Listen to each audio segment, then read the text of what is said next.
The Book of Exodus. These are the sons of Jacob who went with their father to Egypt, each with his family: Reuben, Simeon, Levi, Judah, Issachar, Zebulun, Benjamin, Dan, Naphtali, Gad, and Asher. Joseph was already down in Egypt. In all, Jacob had 70 direct descendants. In time, Joseph and each of his brothers died, ending that generation. But their descendants had many children and grandchildren. In fact, they multiplied so quickly that they soon filled the land. Then a new king came to the throne of Egypt who knew nothing about Joseph or what he had done. He told his people, "These Israelites are becoming a threat to us because there are so many of them. We must find a way to put an end to this.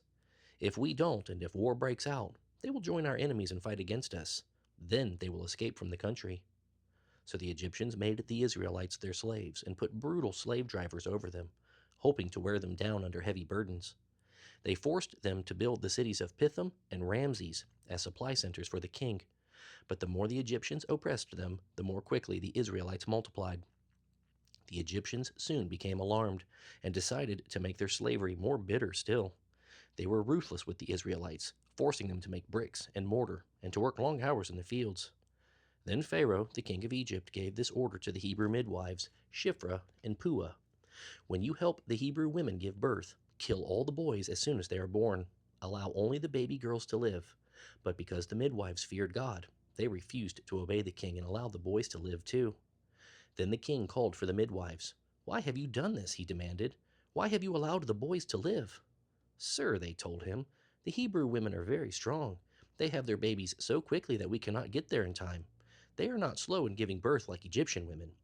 So God blessed the midwives, and the Israelites continued to multiply, growing more and more powerful.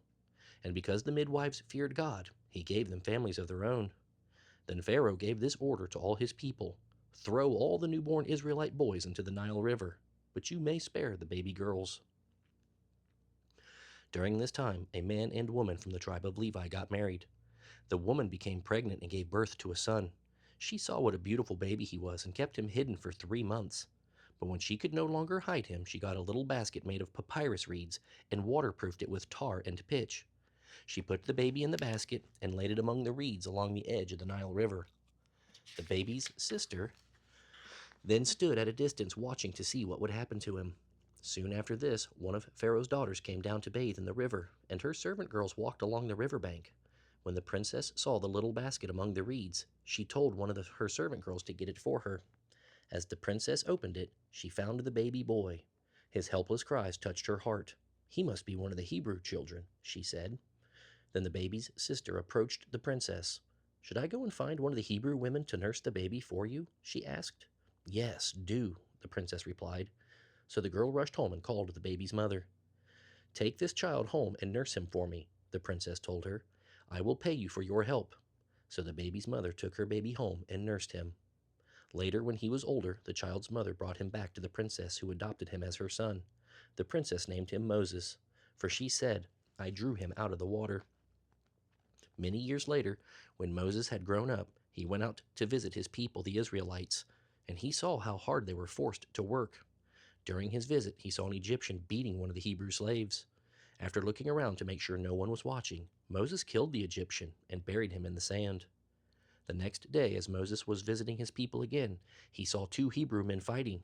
"What are you doing, hitting your neighbor like that?" Moses said to the one in the wrong. "Who do you think you are?" the man replied. "Who appointed you to be our prince and judge? Do you plan to kill me as you killed that Egyptian yesterday?" Moses was badly frightened because he realized that everyone knew what he had done. And sure enough, when Pharaoh heard about it, he gave orders to have Moses arrested and killed. But Moses fled from Pharaoh and escaped to the land of Midian. When Moses arrived in Midian, he sat down beside a well. Now it happened that the priest of Midian had 7 daughters who came regularly to this well to draw water and fill the water troughs for their father's flocks. But other shepherds would often come and chase the girls and their flocks away.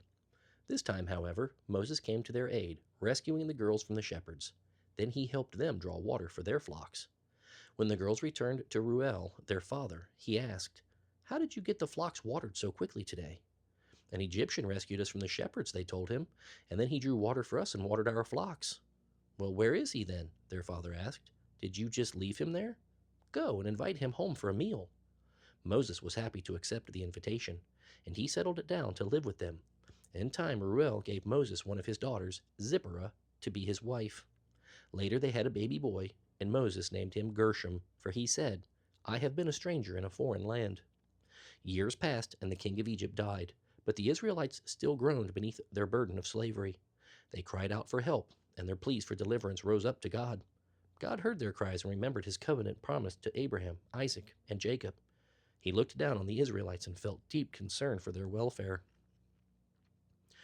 One day Moses was tending the flock of his father-in-law Jethro, the priest of Midian, and he went deep into the wilderness near Sinai, the mountain of God. Suddenly the angel of the Lord appeared to him as a blazing fire in a bush. Moses was amazed because the bush was engulfed in flames, but it didn't burn up. "Amazing," Moses said to himself. "Why isn't that bush burning up? I must go over to see this." When the Lord saw that he had caught Moses' attention, God called to him from the bush, "Moses, Moses." "Here I am," Moses replied. "Do not come any closer," God told him. "Take off your sandals, for you are standing on holy ground." Then he said, "I am the God of your ancestors, the God of Abraham, the God of Isaac, and the God of Jacob." When Moses heard this, he hid his face in his hands because he was afraid to look at God. Then the Lord told him, "You can be sure I have seen the misery of my people in Egypt. I have heard their cries for deliverance from their harsh slave drivers. Yes, I am aware of their suffering, so I have come to rescue them from the Egyptians and lead them out of Egypt into their own good and spacious land. It is a land flowing with milk and honey, the land where the Canaanites, Hittites, Amorites, Perizzites, Hivites, and Jebusites live. The cries of the people of Israel have reached me, and I have seen how the Egyptians have oppressed them with heavy tasks. Now go, for I am sending you to Pharaoh. You will lead my people, the Israelites, out of Egypt." "But who am I to appear before Pharaoh?" Moses asked God. "How can you expect me to lead the Israelites out of Egypt?" Then God told him, "I will be with you, and this will serve as proof that I have sent you. When you have brought the Israelites out of Egypt, you will return here to worship God at this very mountain." But Moses protested, "If I go to the people of Israel and tell them, 'The God of your ancestors has sent me to you,' they won't believe me. They will ask, 'Which God are you talking about? What is his name?' Then what should I tell them?" God replied, "I am the one who always is. Just tell them, 'I am has sent me to you.'" God also said, "Tell them, 'The Lord, the God of your ancestors, the God of Abraham, the God of Isaac, and the God of Jacob, has sent me to you.' This will be my name forever. It has always been my name, and it will be used throughout all generations. Now go and call together all the leaders of Israel. Tell them, 'The Lord, the God of your ancestors, the God of Abraham, Isaac, and Jacob, appeared to me in a burning bush. He said, You can be sure that I am watching over you and have been seen what is happening to you in Egypt. I promise to rescue you from the oppression of the Egyptians. I will lead you to the land now occupied by the Canaanites, Hittites, Amorites, Perizzites, Hivites, and Jebusites, a land flowing with milk and honey. The leaders of the people of Israel will accept your message. Then all of you must go straight to the king of Egypt and tell him, 'The Lord, the God of the Hebrews, has met with us. Let us go on a 3-day journey into the wilderness to offer sacrifices to the Lord our God.' But I know that the king of Egypt will not let you go except under heavy pressure. So I will reach out and strike at the heart of Egypt with all kinds of miracles. Then at last he will let you go, and I will see to it that the Egyptians treat you well. They will load you down with gifts, so you will not leave empty-handed. The Israelite women will ask for silver and gold jewelry and fine clothing from their Egyptian neighbors and their neighbors' guests. With this clothing, you will dress your sons and daughters, and this way you will plunder the Egyptians." But Moses protested again. "Look, they won't believe me. They won't do what I tell them. They'll just say, 'The Lord never appeared to you.'" Then the Lord asked him, "What do you have there in your hand?" "A shepherd's staff," Moses replied. "Throw it down to the ground," the Lord told him. So Moses threw it down, and it became a snake. Moses was terrified, so he turned and ran away. Then the Lord told him, "Take hold of its tail." So Moses reached out and grabbed it, and it became a shepherd's staff again. "Perform this sign, and they will believe you," the Lord told him. "Then they will realize that the Lord, the God of their ancestors, the God of Abraham, the God of Isaac, and the God of Jacob, really has appeared to you." Then the Lord said to Moses, "Put your hand inside your robe." Moses did so, and when he took it out again, his hand was as white as snow with leprosy. "Now put your hand back into your robe again," the Lord said. Moses did, and when he took it out this time, it was as healthy as the rest of his body. If they do not believe the first miraculous sign, they will believe the second, the Lord said. And if they do not believe you even after these two signs, then take some water from the Nile River and pour it out on the dry ground. When you do, it will turn into blood. But Moses pleaded with the Lord, "O Lord, I'm just not a good speaker. I have never been, and I am not now, even after you have spoken to me. I'm clumsy with words." "Who makes mouths?" the Lord asked him. "Who makes people so they can speak or not speak, hear or not hear, see or not see? Is it not I, the Lord? Now go and do as I have told you. I will help you speak well, and I will tell you what to say." But Moses again pleaded, "Lord, please send someone else." And the Lord became angry with Moses. "All right," he said, "what about your brother Aaron the Levite? He's a good speaker. Then look, he is on his way to meet you now. And when he sees you, he will be very glad. You will talk to him giving him the words to say. I will let know that you to speak clearly, and I will tell you what to do. Aaron will be your spokesman to the people, and you will be as God to him, telling him what to say. And be sure to take your shepherd's staff along so you can perform the miraculous signs I have shown you." And Moses went back home and talked it over with Jethro, his father-in-law. "With your permission," Moses said, "I would like to go back to Egypt to visit my family. I don't even know whether they are still alive." "Go with my blessing," Jethro replied. Before Moses left Midian, the Lord said to him, "Do not be afraid to return to Egypt, for all those who wanted to kill you are dead." So Moses took his wife and sons, put them on a donkey, and headed back to the land of Egypt. In his hand he carried the staff of God. Then the Lord reminded him, "When you arrive back in Egypt, go to Pharaoh with all the miracles I have empowered you to do. I will make him stubborn so he will not let the people go. Then you will tell him, 'This is what the Lord says. Israel is my firstborn son. I command you to let him go, so he can worship me. But since you have refused, be warned, I will kill your firstborn son.'" On the journey, when Moses and his family had stopped for the night, the Lord confronted Moses and was about to kill him. But Zipporah, his wife, took a flint knife and circumcised her son. She threw the foreskin at Moses' feet and said, "What a blood-smeared bridegroom you are to me." When she called Moses a blood-smeared bridegroom, she was referring to the circumcision. After that, the Lord left him alone. Now the Lord had said to Aaron, "Go out into the wilderness to meet Moses." So Aaron traveled to the mountain of God, where he found Moses and greeted him warmly. Moses then told Aaron everything the Lord had commanded them to do and say, and he told him about the miraculous signs they were to perform. So Moses and Aaron returned to Egypt and called the leaders of Israel to a meeting.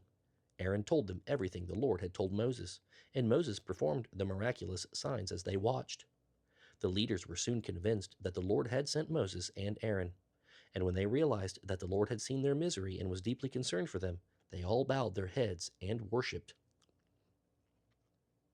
After this presentation to Israel's leaders, Moses and Aaron went to see Pharaoh. They told him, "This is what the Lord, the God of Israel, says: 'Let my people go, for they must go out into the wilderness to hold a religious festival in my honor.'" "Is that so?" retorted Pharaoh. "And who is the Lord that I should listen to him and let Israel go? I don't know the Lord, and I will not let Israel go." But Aaron and Moses persisted. "The God of the Hebrews has met with us," they declared. "Let us take a 3-day trip into the wilderness so we can offer sacrifices to the Lord our God. If we don't, we will surely die by disease or the sword." "Who do you think you are?" Pharaoh shouted, "distracting the people from their tasks. Get back to work. Look, there are many people here in Egypt, and you are stopping them from doing their work."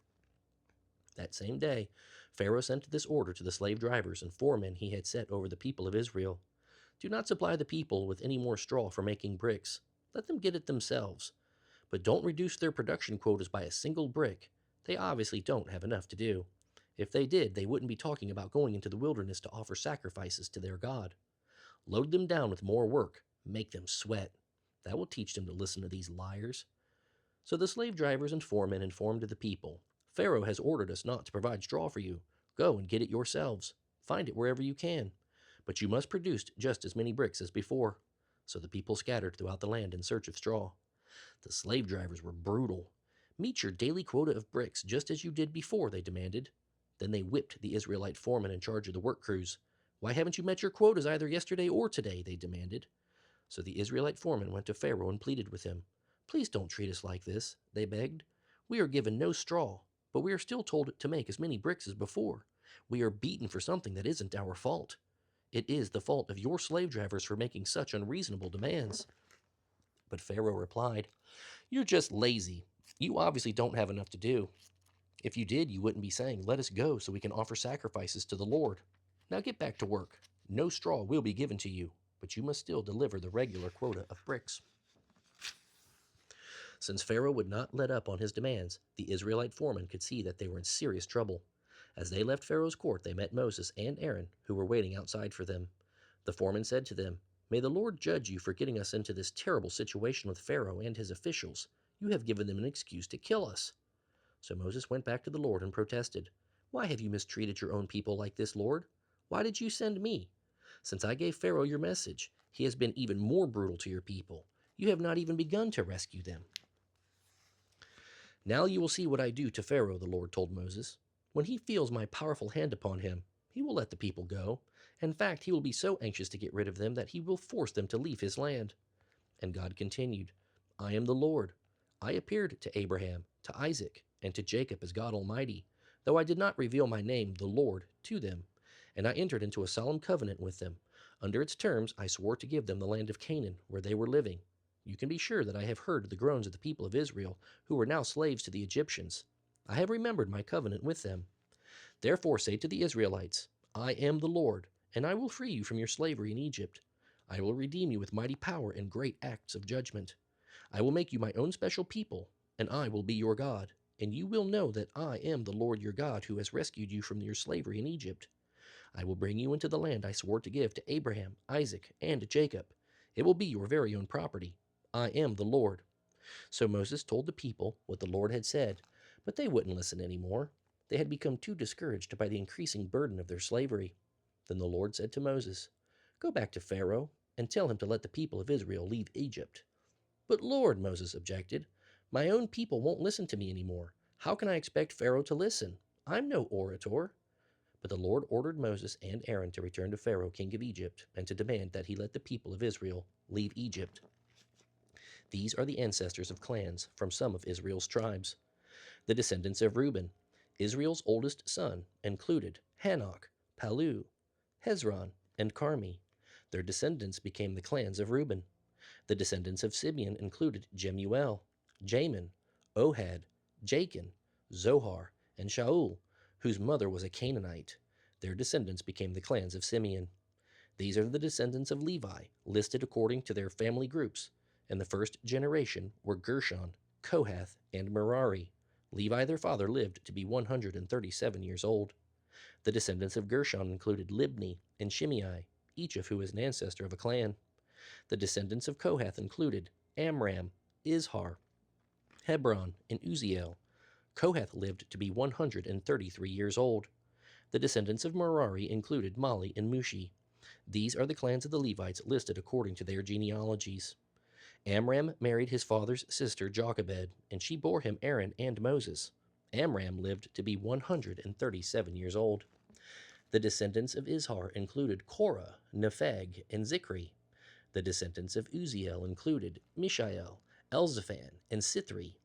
Aaron married Elisheba, the daughter of Aminadab, the sister of Nahshon, and she bore him Nadab, Abihu, Eleazar, and Ithamar. The descendants of Korah included Asir, Elkanah, and Abiasaph.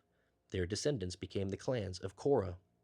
Eleazar, son of Aaron, married one of the daughters of Putiel, and she bore him Phinehas. These are the ancestors of the Levite clans listed according to their family groups. The Aaron and Moses named in this list are the same Aaron and Moses to whom the Lord said, "Lead all the people of Israel out of the land of Egypt, division by division." They are the ones who went to Pharaoh to ask permission to lead the people from the land of Egypt. At that time the Lord had said to them, "I am the Lord. Give Pharaoh the message I have given you." This is the same Moses who had argued with the Lord, saying, "I can't do it. I'm no orator. Why should Pharaoh listen to me?" Then the Lord said to Moses, "Pay close attention to this. I will make you seem like God to Pharaoh. Your brother Aaron will be your prophet. He will speak for you. Tell Aaron everything I say to you and have him announce it to Pharaoh. He will demand that the people of Israel be allowed to leave Egypt. But I will cause Pharaoh to be stubborn so I can multiply my miraculous signs and wonders in the land of Egypt. Even then, Pharaoh will refuse to listen to you. So I will crush Egypt with a series of disasters. After which I will lead the forces of Israel out with great acts of judgment. When I show the Egyptians my power and force them to let Israelites go, they will realize that I am the Lord." So Moses and Aaron did just as the Lord had commanded them. Moses was 80 years old, and Aaron was 83 at the time they made their demands to Pharaoh. Then the Lord said to Moses and Aaron, "Pharaoh will demand that you show him a miracle to prove that God has sent you. When he makes this demand, say to Aaron, 'Throw down your shepherd's staff, and it will become a snake.'" So Moses and Aaron went to see Pharaoh, and they performed the miracle just as the Lord had told them. Aaron threw down his staff before Pharaoh and his court, and it became a snake. Then Pharaoh called in his wise men and magicians, and they did the same thing with their secret arts. Their staffs became snakes too, but then Aaron's snake swallowed up their snakes. Pharaoh's heart, however, remained hard and stubborn. He still refused to listen, just as the Lord had predicted. Then the Lord said to Moses, "Pharaoh is very stubborn, and he continues to refuse to let the people go. So go to Pharaoh in the morning as he goes down to the river. Stand on the river bank and meet him there. Be sure to take along the shepherd's staff that turned into a snake. Say to him, 'The Lord, the God of the Hebrews, has sent me to say, let my people go, so they can worship me in the wilderness.' Until now you have refused to listen to him. Now the Lord says you are going to find out that I am the Lord. Look, I will hit the water of the Nile with this staff, and the river will turn to blood.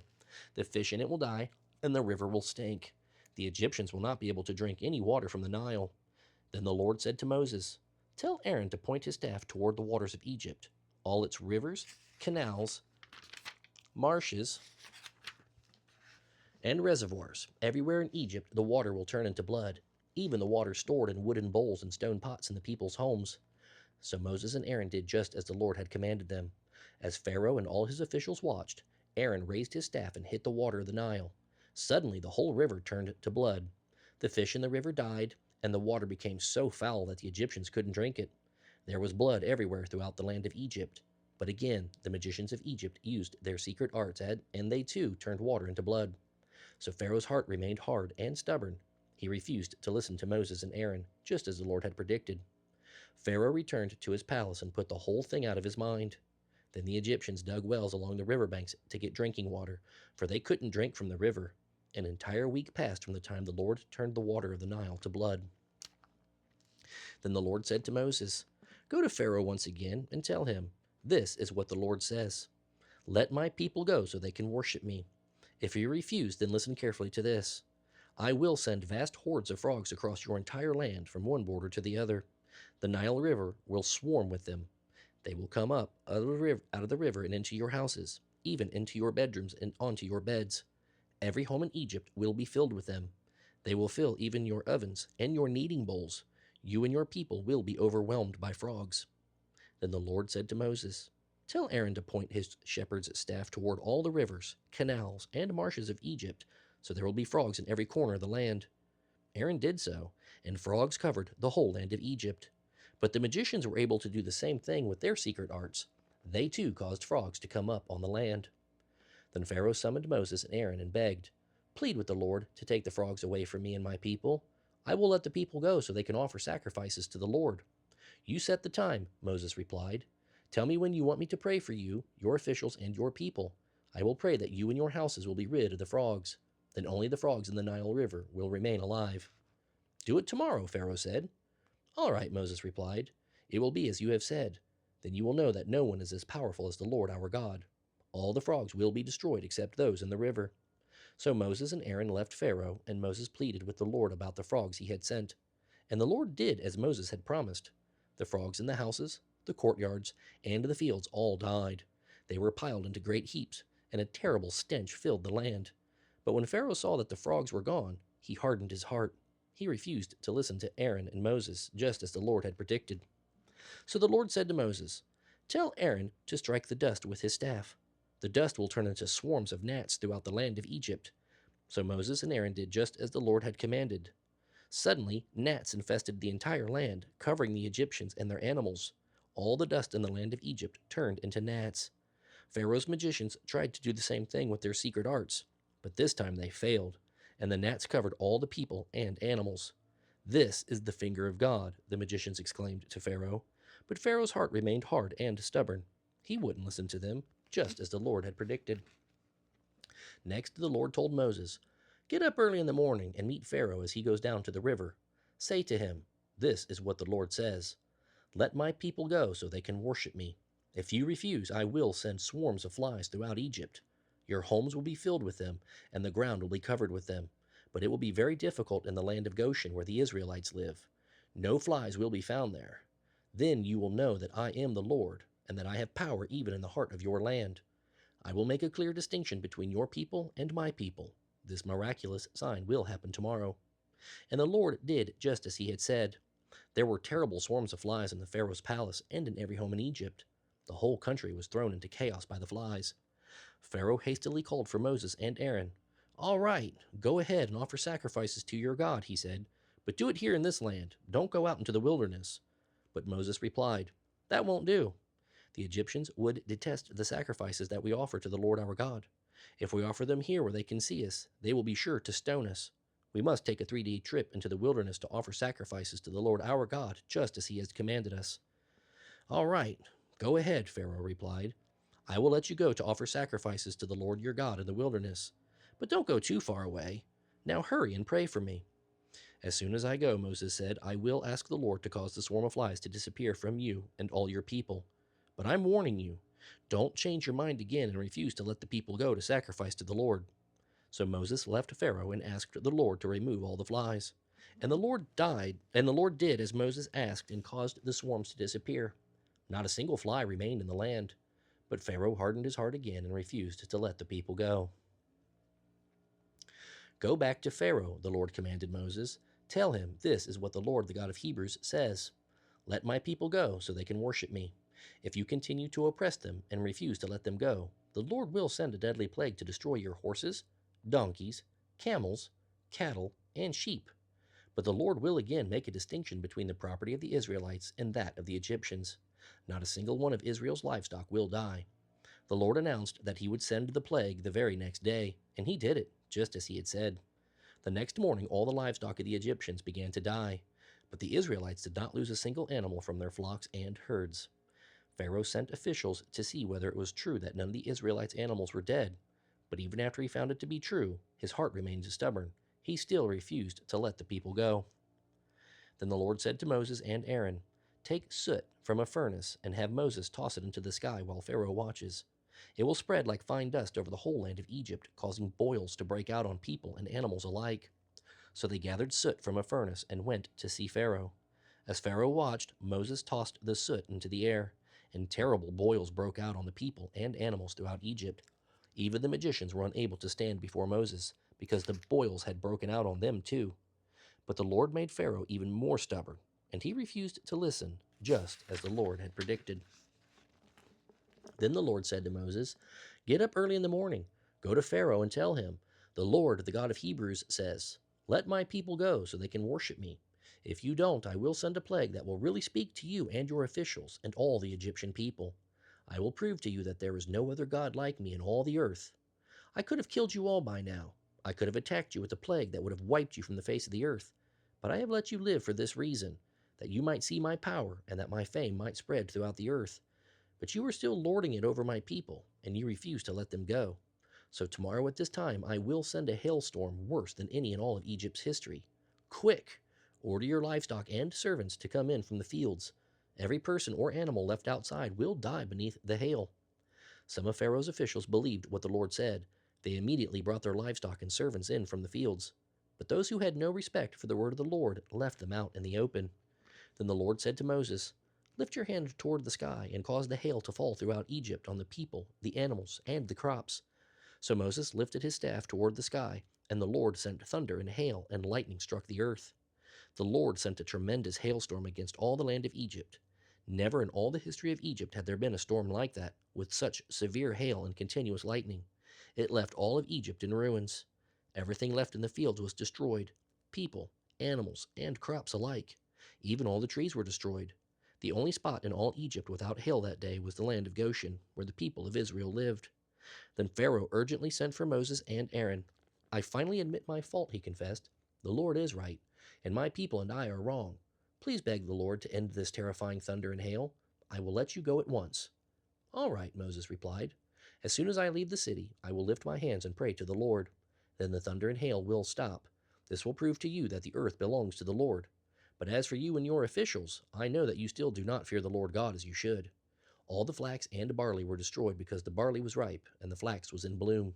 But the wheat and the spelt were not destroyed because they had not yet sprouted from the ground.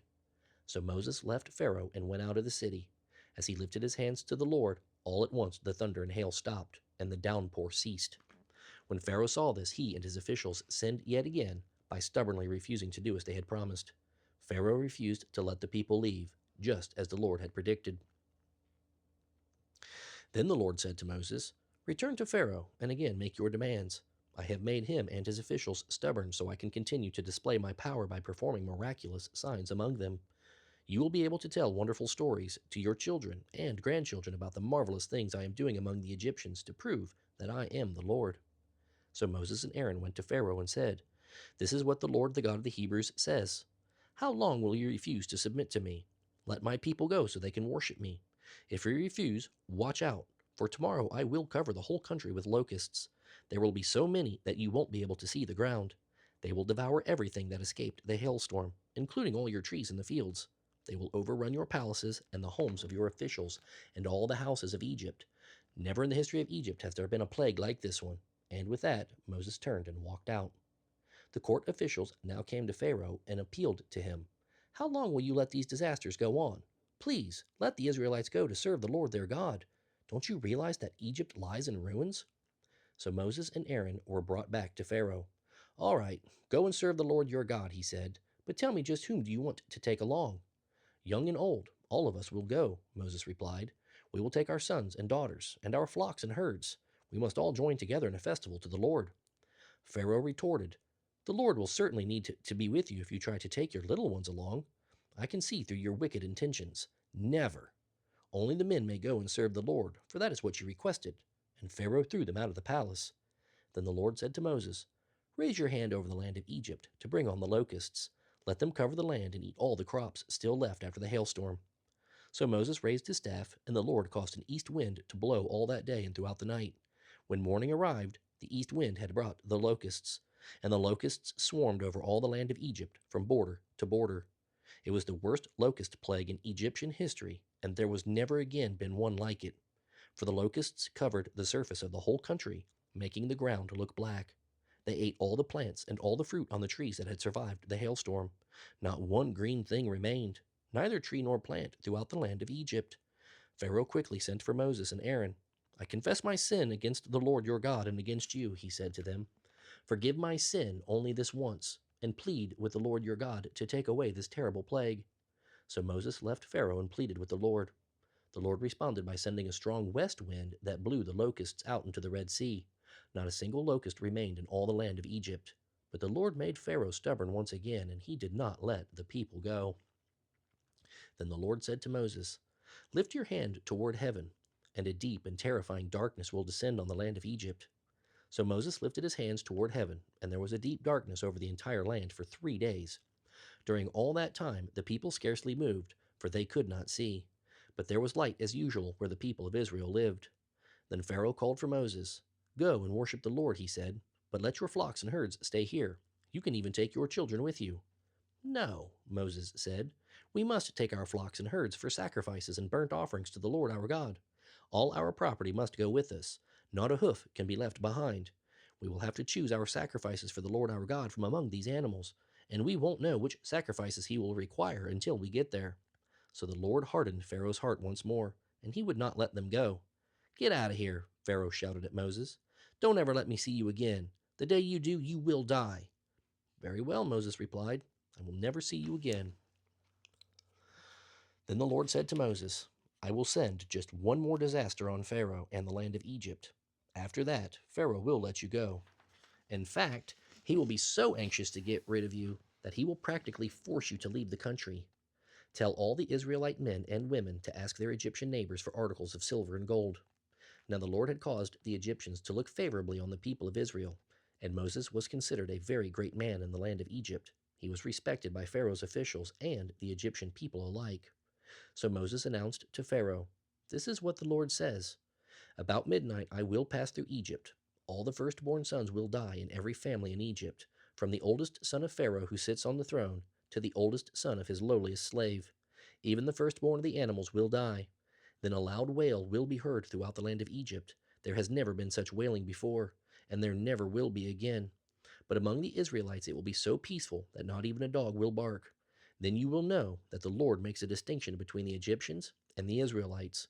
All the officials of Egypt will come running to me, bowing low. Please leave, they will beg. Hurry, and take all your followers with you. Only then will I go. Then, burning with anger, Moses left Pharaoh's presence. Now the Lord had told Moses, Pharaoh will not listen to you, but this will give me the opportunity to do even more mighty miracles in the land of Egypt. Although Moses and Aaron did these miracles in Pharaoh's presence, the Lord hardened his heart so he wouldn't let the Israelites leave the country. Now the Lord gave the following instructions to Moses and Aaron while they were still in the land of Egypt. From now on, this month will be the first month of the year for you. Announce to the whole community that on the 10th day of this month, each family must choose a lamb or a young goat for a sacrifice. If a family is too small to eat an entire lamb, let them share the lamb with another family in the neighborhood. Whether or not they share in this way depends on the size of each family and how much they can eat. This animal must be a 1-year-old male, either a sheep or a goat, with no physical defects. Take special care of these lambs until the evening of the 14th day of this first month.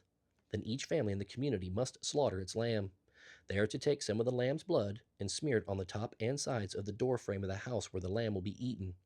That evening, everyone must eat roast lamb with bitter herbs and bread made without yeast. The meat must never be eaten raw or boiled.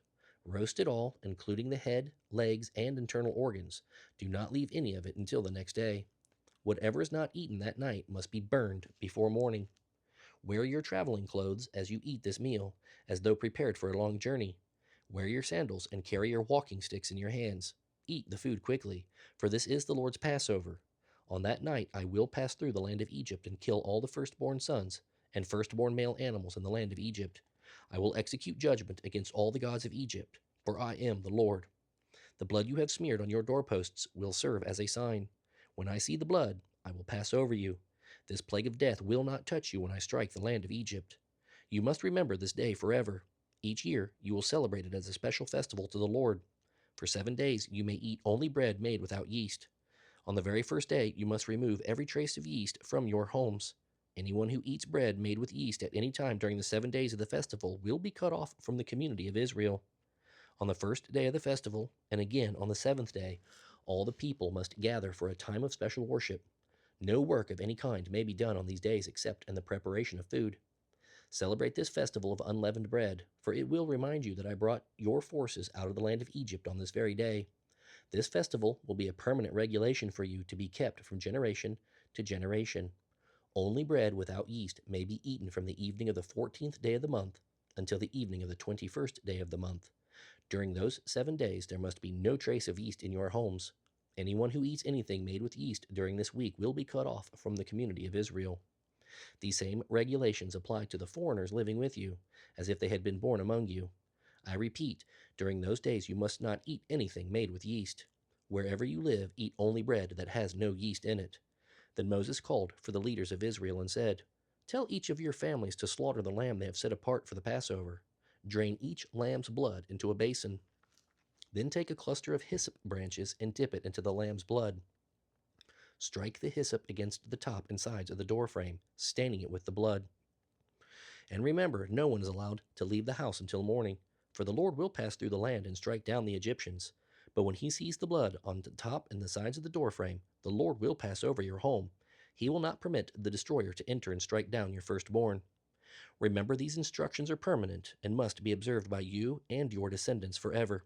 When you arrive in the land the Lord has promised to give you, you will continue to celebrate this festival.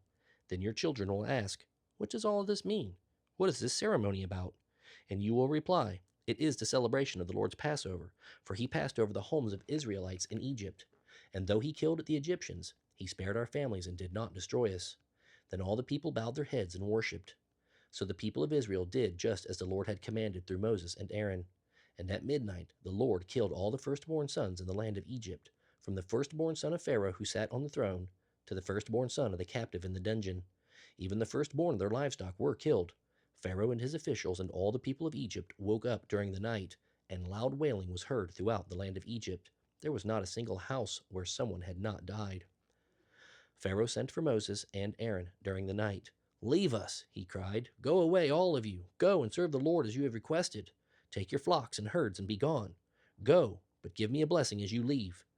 All the Egyptians urged the people of Israel to get out of the land as quickly as possible, for they thought, "We will all die." The Israelites took with them their bread dough, made without yeast. They wrapped their kneading bowls in their spare clothing and carried them on their shoulders. And the people of Israel did as Moses had instructed and asked the Egyptians for clothing and articles of silver and gold. The Lord caused the Egyptians to look favorably on the Israelites, and they gave the Israelites whatever they asked for. So, like a victorious army, they plundered the Egyptians. That night the people of Israel left Ramses and started for Succoth. There were about 600,000 men, plus all the women and children, and they were all traveling on foot. Many people who were not Israelites went with them, along with the many flocks and herds. Whenever they stopped to eat, they baked bread from the yeastless dough they had brought from Egypt. It was made without yeast, because the people were rushed out of Egypt and had no time to wait for bread to rise. The people of Israel had lived in Egypt for 430 years. In fact, it was on the last day of the 430th year that all the Lord's forces left the land. This night had been reserved by the Lord to bring his people out from the land of Egypt. So this same night now belongs to him. It must be celebrated every year, from generation to generation, to remember the Lord's deliverance. Then the Lord said to Moses and Aaron, "These are the regulations for the festival of Passover. No foreigners are allowed to eat the Passover lamb, but any slave who has been purchased may eat of it if he has been circumcised. Hired servants and visiting foreigners may not eat it. All who eat the lamb must eat it together in one house. You must not carry any of its meat outside, and you may not break any of its bones. The whole community of Israel must celebrate this festival at the same time. If there are foreigners living among you who want to celebrate the Lord's Passover, let all the males be circumcised. Then they may come and celebrate the Passover with you. They will be treated just as if they had been born among you. But an uncircumcised male may never eat of the Passover lamb. This law applies to everyone, whether a native-born Israelite or a foreigner who has settled among you." So the people of Israel followed all the Lord's instructions to Moses and Aaron. And that very day the Lord began to lead the people of Israel out of Egypt, division by division. Then the Lord said to Moses, "Dedicate to me all the firstborn sons of Israel, and every firstborn male animal. They are mine." So Moses said to the people, "This is a day to remember forever, the day you left Egypt, the place of your slavery. For the Lord has brought you out by his mighty power. Remember, you are not to use any yeast. This day in early spring will be the anniversary of your exodus.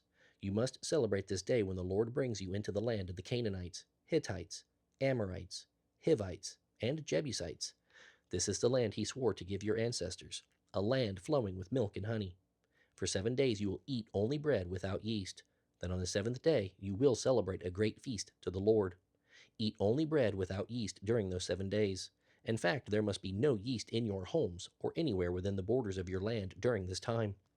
During these festival days each year, you must explain to your children why you are celebrating. Say to them, 'This is a celebration of what the Lord did for us when we left Egypt.' This annual festival will be a visible reminder to you, like a mark branded on your hands or your forehead. Let it remind you always to keep the Lord's instruction in your minds and on your lips. After all, it was the Lord who rescued you from Egypt with great power. So celebrate this festival at the appointed time each year, and remember these instructions when the Lord brings you into the land he swore to give your ancestors long ago, the land where the Canaanites are now living. All firstborn sons and firstborn male animals must be presented to the Lord. A firstborn male donkey may be redeemed from the Lord by presenting a lamb in its place. But if you decide not to make the exchange, the donkey must be killed by breaking its neck. However, you must redeem every firstborn son. And in the future your children will ask you, 'What does all this mean?' Then you will tell them, 'With mighty power the Lord brought us out of Egypt from our slavery. Pharaoh refused to let us go, so the Lord killed all the firstborn males throughout the land of Egypt, both people and animals. That is why we now offer all the firstborn males to the Lord, except that the firstborn sons are always redeemed. Again I say, this ceremony will be like a mark branded on your hands or your forehead. It is a visible reminder that it was the Lord who brought you out of the Egypt with great power." When Pharaoh finally let the people go, God did not lead them on the road that runs through Philistine territory, even though that was the shortest way from Egypt to the Promised Land. God said, If the people are faced with a battle, they might change their minds and return to Egypt.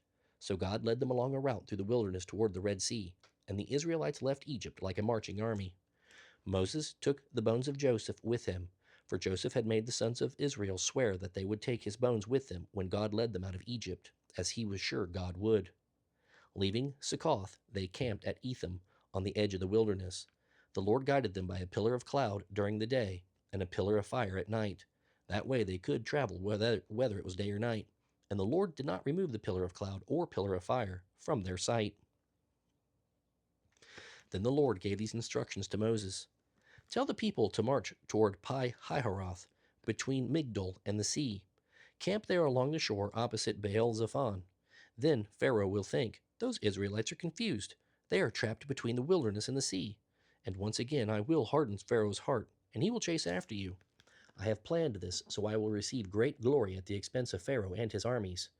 After this, the Egyptians will know that I am the Lord. So the Israelites camped there as they were told. When word reached the king of Egypt that the Israelites were not planning to return to Egypt after 3 days, Pharaoh and his officials changed their minds. What have we done letting all these slaves get away? They asked. So Pharaoh called out his troops and led the chase in his chariot. He took with him 600 of Egypt's best chariots, along with the rest of the chariots of Egypt, each with a commander. The Lord continued to strengthen Pharaoh's resolve, and he chased after the people of Israel who had escaped so defiantly.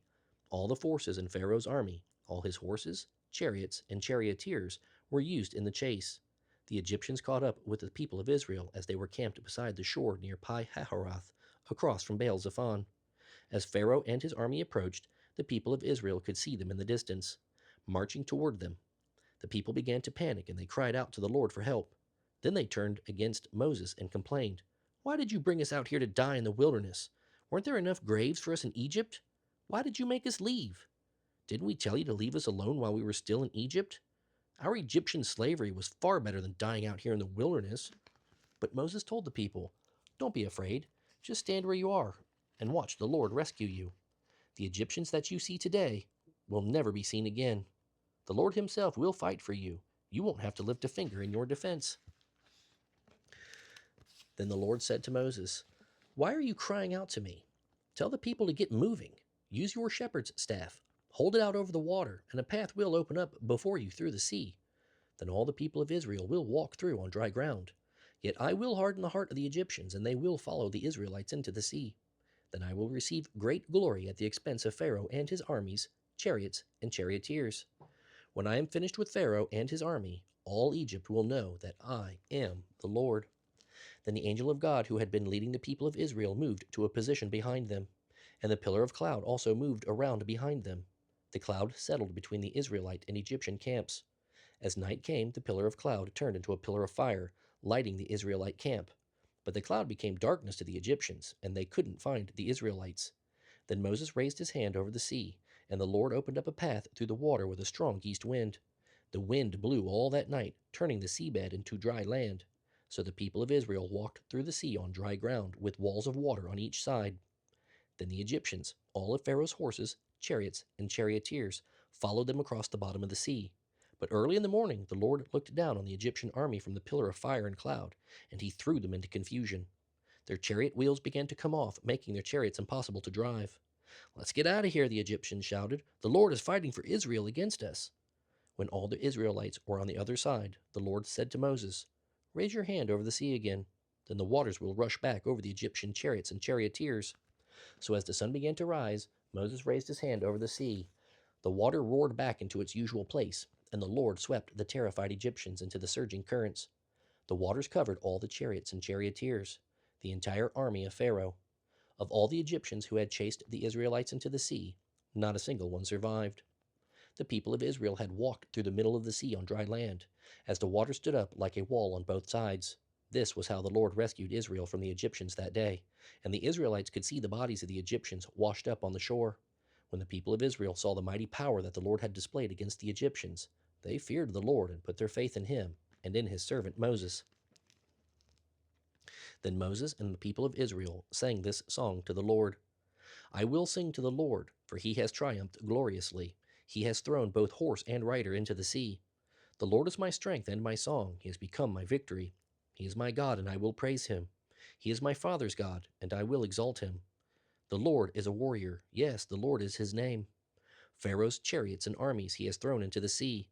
The very best of Pharaoh's officers have been drowned in the Red Sea. The deep waters have covered them. They sank to the bottom like a stone. Your right hand, O Lord, is glorious in power. Your right hand, O Lord, dashes the enemy to pieces. In the greatness of your majesty, you overthrew those who rose against you. Your anger flashed forth, it consumed them as fire burns straw. At the blast of your breath, the waters piled up. The surging waters stood straight like a wall. In the middle of the sea, the waters became hard. The enemy said, I will chase them, catch up with them, and destroy them. I will divide the plunder, avenging myself against them. I will unsheath my sword, my power will destroy them. But with a blast of your breath, the sea covered them. They sank like lead in the mighty waters. Who else among the gods is like you, O Lord? Who is glorious in holiness like you? So awesome in splendor, performing such wonders. You raised up your hand, and the earth swallowed our enemies. With unfailing love, you will lead this people, whom you have ransomed. You will guide them in your strength to the place where your holiness dwells. The nations will hear and tremble. Anguish will grip the people of Philistia. The leaders of Edom will be terrified. The nobles of Moab will tremble. All the people of Canaan will melt with fear. Terror and dread will overcome them. Because of your great power, they will be silent like a stone until your people pass by, O Lord, until the people whom you purchased pass by. You will bring them in and plant them on your own mountain, the place you have made as your home, O Lord, the sanctuary, O Lord, that your hands have made. The Lord will reign forever and ever. When Pharaoh's horses, chariots, and charioteers rushed into the sea, the Lord brought the water crashing down on them. But the people of Israel had walked through on dry land. Then Miriam the prophet, Aaron's sister, took a tambourine and led all the women in rhythm and dance. And Miriam sang this song: I will sing to the Lord, for he has triumphed gloriously. He has thrown both horse and rider into the sea. Then Moses led the people of Israel away from the Red Sea, and they moved out into the Shur desert. They traveled in the desert for 3 days without water. When they came to Marah, they finally found water, but the people couldn't drink it because it was bitter. That is why the place was called Marah, which means bitter. Then the people turned against Moses. What are we going to drink? They demanded. So Moses cried out to the Lord for help, and the Lord showed him a branch. Moses took the branch and threw it into the water. This made the water good to drink. It was there at Marah that the Lord laid before them the following conditions to test their faithfulness to him. If you will listen carefully to the voice of the Lord your God and do what is right in his sight, obeying his commands and laws, then I will not make you suffer the diseases I sent on the Egyptians, for I am the Lord who heals you. After leaving Marah, they came to Elim, where there were 12 springs and 70 palm trees. They camped there beside the springs. Then they left Elim and journeyed into the Sin desert between Elim and Mount Sinai. They arrived there a month before leaving Egypt. There, too, the whole community of Israel spoke bitterly against Moses and Aaron.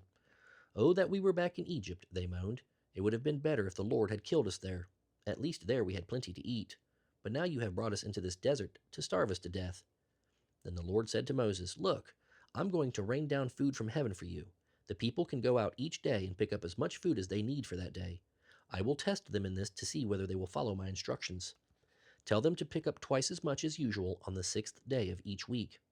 Then Moses and Aaron called a meeting of all the people of Israel and told them, In the evening you will realize that it was the Lord who brought you out of the land of Egypt. In the morning you will see the glorious presence of the Lord. He has heard your complaints, which are against the Lord and not against us. The Lord will give you meat to eat in the evening, and bread in the morning, for he has heard all your complaints against him.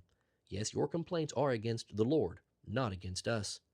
Then Moses said to Aaron, Say this to the entire community of Israel. Come into the Lord's presence, and hear his reply to your complaints. And as Aaron spoke to the people, they looked out toward the desert. Within the guiding cloud, they could see the awesome glory of the Lord. And the Lord said to Moses, I have heard the people's complaints. Now tell them, in the evening you will have meat to eat, and in the morning you will be filled with bread. Then you will know that I am the Lord your God. That evening vast numbers of quail arrived and covered the camp. The next morning the desert all around the camp was wet with dew.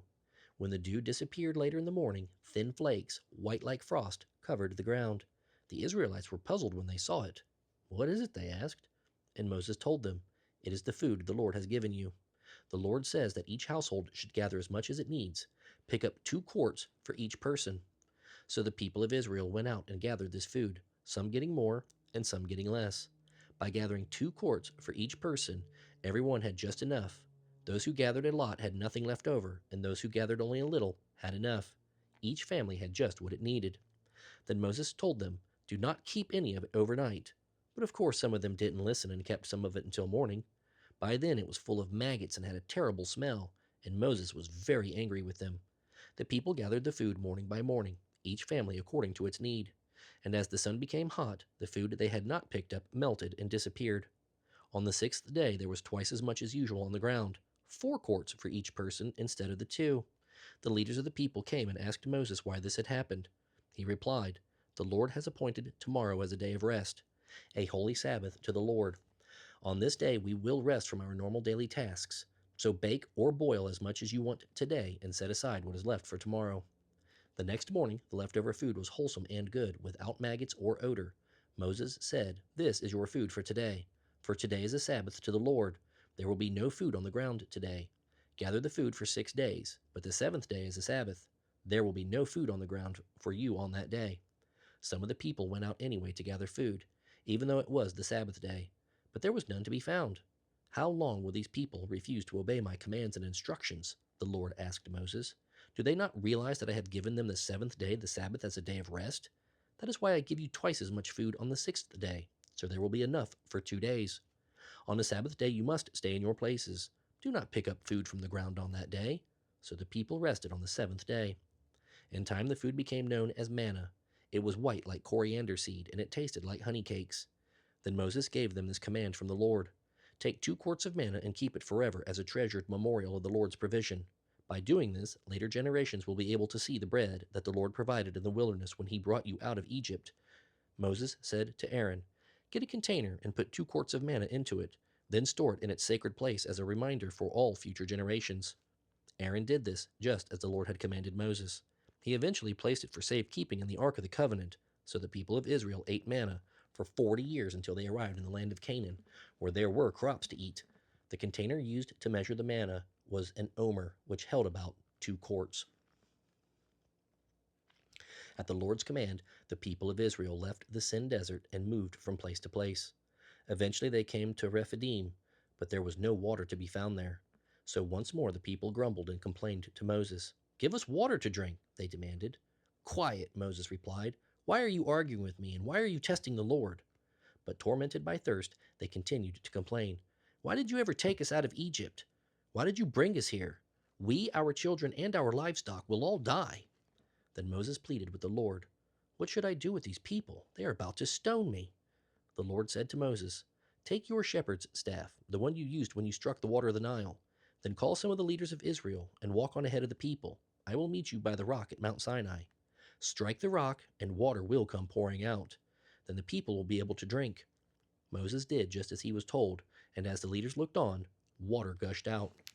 Moses named the place Massah, the place of testing, and Meribah, the place of arguing, because the people of Israel argued with Moses and tested the Lord by saying, "Is the Lord going to take care of us or not?" While the people of Israel were still at Rephidim, the warriors of Amalek came to fight against them. Moses commanded Joshua, "Call the Israelites to arms and fight the army of Amalek. Tomorrow I will stand at the top of the hill with the staff of God in my hand." So Joshua did what Moses had commanded. He led his men out to fight the army of Amalek. Meanwhile, Moses, Aaron, and Hur went to the top of a nearby hill. As long as Moses held up the staff with his hands, the Israelites had the advantage. But whenever he lowered his hands, the Amalekites gained the upper hand. Moses' arms finally became too tired to hold up the staff any longer. So Aaron and Hur found a stone for him to sit on. Then they stood on each side holding up his hands until sunset. As a result, Joshua and his troops were able to crush the army of Amalek. Then the Lord instructed Moses, "Write this down as a permanent record and announce it to Joshua. I will blot out every trace of Amalek from under heaven." Moses built an altar there and called it, "The Lord is my banner." He said they have dared to raise their fist against the Lord's throne. So now the Lord will be at war with Amalek, generation after generation. Word soon reached Jethro, the priest of Midian, and Moses' father-in-law about all the wonderful things God had done for Moses and his people, the Israelites. He had heard about how the Lord had brought them safely out of Egypt. Some time before this, Moses had sent his wife Zipporah and his 2 sons to live with Jethro, his father-in-law. The name of Moses' first son was Gershom, for Moses had said when the boy was born, I have been a stranger in a foreign land. The name of his second son was Eliezer, for Moses had said at his birth, the God of my fathers was my helper. He delivered me from the sword of Pharaoh. Jethro now came to visit Moses, and he brought Moses' wife and 2 sons with him. They arrived while Moses and the people were camped near the mountain of God. Moses was told, Jethro, your father-in-law, has come to visit you. Your wife and your 2 sons are with him. So Moses went out to meet his father-in-law. He bowed to him respectfully and greeted him warmly. They asked about each other's health and then went to Moses' tent to talk further. Moses told his father-in-law about everything the Lord had done to rescue Israel from Pharaoh and the Egyptians. He also told him about the problems they had faced along the way and how the Lord had delivered his people from all their troubles. Jethro was delighted when he heard about all that the Lord had done for Israel as he brought them out of Egypt. Praise be to the Lord, Jethro said, for he has saved you from the Egyptians and from Pharaoh. He has rescued Israel from the power of Egypt. I know now that the Lord is greater than all other gods, because his people have escaped from the proud and cruel Egyptians. Then Jethro presented a burnt offering and gave sacrifices to God. As Jethro was doing this, Aaron and the leaders of Israel came out to meet him. They all joined him in a sacrificial meal in God's presence. The next day, Moses sat as usual to hear the people's complaints against each other. They were lined up in front of him from morning till evening. When Moses' father-in-law saw all that Moses was doing for the people, he said, Why are you trying to do this all alone? The people have been standing here all day to get your help. Moses replied, Well, the people come to me to seek God's guidance. When an argument arises, I am the one who settles the case. I inform the people of God's decisions and teach them his laws and instructions. This is not good, his father-in-law exclaimed. You're going to wear yourself out, and the people too. This job is too heavy a burden for you to handle all by yourself. Now let me give you a word of advice, and may God be with you. You should continue to be the people's representative before God, bringing him their questions to be decided. You should tell them God's decisions, teach them God's law and instructions, and show them how to conduct their lives. But find some capable, honest men who fear God and hate bribes. Appoint them as judges over groups of 1,000, 100, 50, and 10. These men can serve the people, resolving all the ordinary cases. Anything that is too important or too complicated can be brought to you, but they can take care of the smaller matters themselves. They will help you carry the load, making the task easier for you. If you follow this advice, and if God directs you to do so, then you will be able to endure the pressures, and all these people will go home in peace. Moses listened intently to his father-in-law's advice and followed his suggestions. He chose capable men from all over Israel and made them judges over the people. They were put in charge of groups of 1,000, 100, 50, and 10. These men were constantly available to administer justice. They brought the hard cases to Moses, but they judged the smaller matters themselves. Soon after this, Moses said goodbye to his father-in-law, who returned to his own land. The Israelites arrived in the wilderness of Sinai exactly 2 months after they left Egypt. After breaking camp at Rephidim, they came to the base of Mount Sinai and set up camp there. Then Moses climbed the mountain to appear before God. The Lord called out to him from the mountain and said, Give the instructions to the descendants of Jacob, the people of Israel. You have seen what I did to the Egyptians. You know how I brought you to myself and carried you on eagle's wings.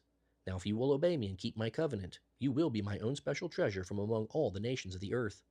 For all the earth belongs to me, and you will be to me a kingdom of priests, my holy nation. Give this message to the Israelites. Moses returned from the mountain and called together the leaders of the people and told them what the Lord had said.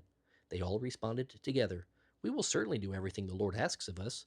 So Moses brought the people's answer back to the Lord. Then the Lord said to Moses, I am going to come to you in a thick cloud so the people themselves can hear me as I speak to you. Then they will always have confidence in you. Moses told the Lord what the people had said. Then the Lord told Moses, Go down and prepare the people for my visit. Purify them today and tomorrow and have them wash their clothing. Be sure they are ready on the 3rd day, for I will come down upon Mount Sinai as all the people watch. Set boundary lines that the people may not pass. Warn them, be careful, do not go up on the mountain or even touch its boundaries. Those who do will certainly die.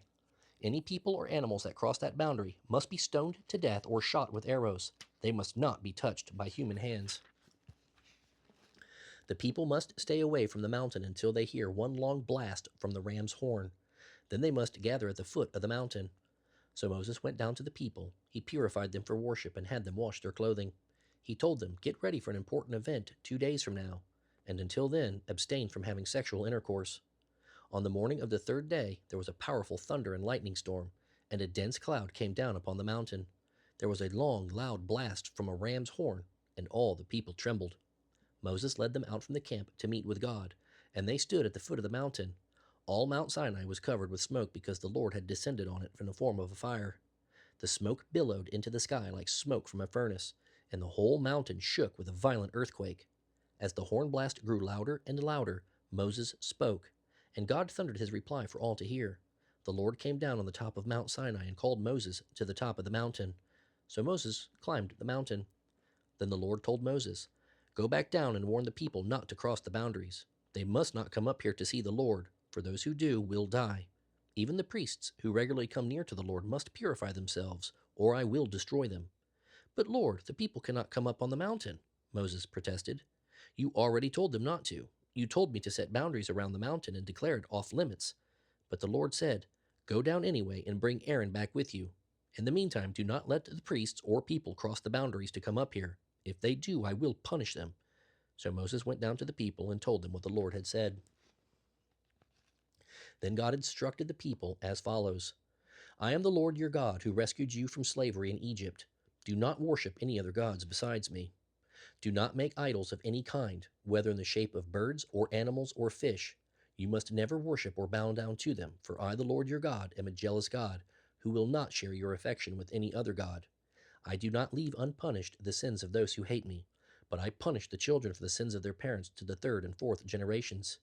But I lavish my love on those who love me and obey my commands, even for 1,000 generations.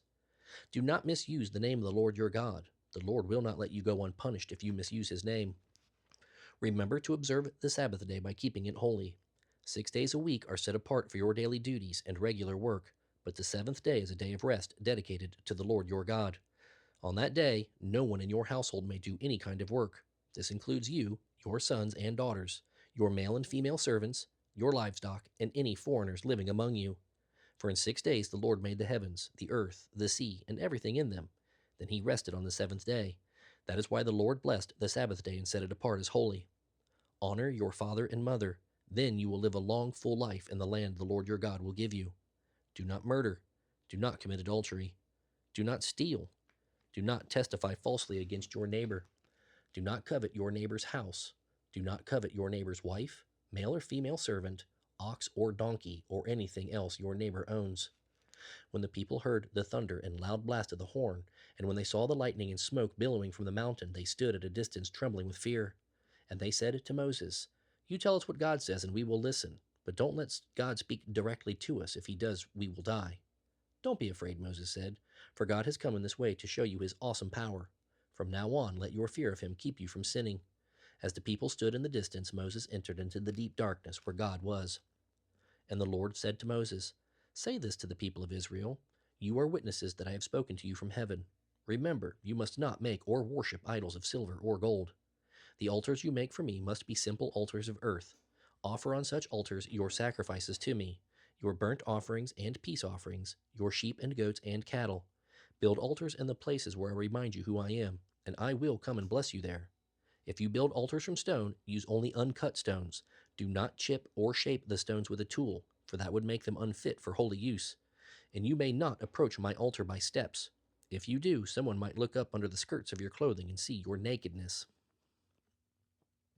Here are some other instructions you must present to Israel. If you buy a Hebrew slave, he is to serve for only 6 years. Set him free in the seventh year, and he will owe you nothing for his freedom. If he was single when he became your slave, and then married afterward, only he will go free in the seventh year. But if he was married before he became a slave, then his wife will be freed with him. If his master gave him a wife while he was a slave, and they had sons or daughters, then the man will be free in the seventh year, but his wife and children will still belong to his master. But the slave may plainly declare, "I love my master, my wife, and my children. I would rather not go free." If he does this, his master must present him before God. Then his master must take him to the door and publicly pierce his ear with an awl. After that, the slave will become his master forever. When a man sells his daughter as a slave, she will not be freed at the end of 6 years as the men are. If she does not please the man who bought her, he may allow her to be bought back again, but he is not allowed to sell her to foreigners, since he is the one who broke the contract with her. And if the slave girl's owner arranges for her to marry his son, he may no longer treat her as a slave girl, but he must treat her as his daughter. If he himself marries her and then takes another wife, he may not reduce her food or clothing or fail to sleep with her as his wife. If he fails in any of these three ways, she may leave as a free woman without making any payment. Anyone who hits a person hard enough to cause death must be put to death. But if it is an accident and God allows it to happen, I will appoint a place where the slayer can run for safety. However, if someone deliberately attacks and kills another person, then the slayer must be dragged even from my altar and put to death. Anyone who strikes father or mother must be put to death. Kidnappers must be killed, whether they are caught in possession of their victims or have already sold them as slaves. Anyone who curses father or mother must be put to death. Now suppose two people quarrel, and one hits the other with a stone or fist, causing injury but not death. If the injured person is later able to walk again, even with a crutch, the assailant will be innocent.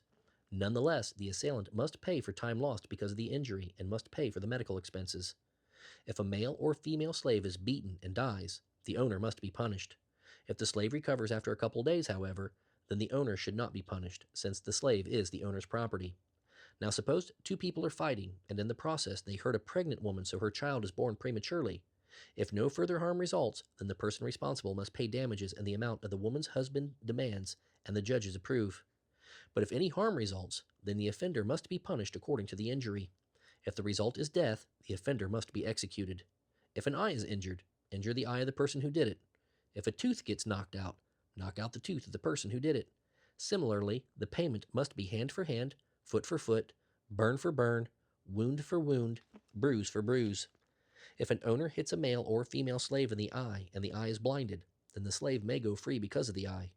And if an owner knocks out the tooth of a male or female slave, the slave should be released in payment for the tooth. If a bull gores a man or woman to death, the bull must be stoned, and its flesh may not be eaten. In such a case, however, the owner will not be held liable. Suppose, on the other hand, that the owner knew that the bull had gored people in the past, yet the bull was not kept under control.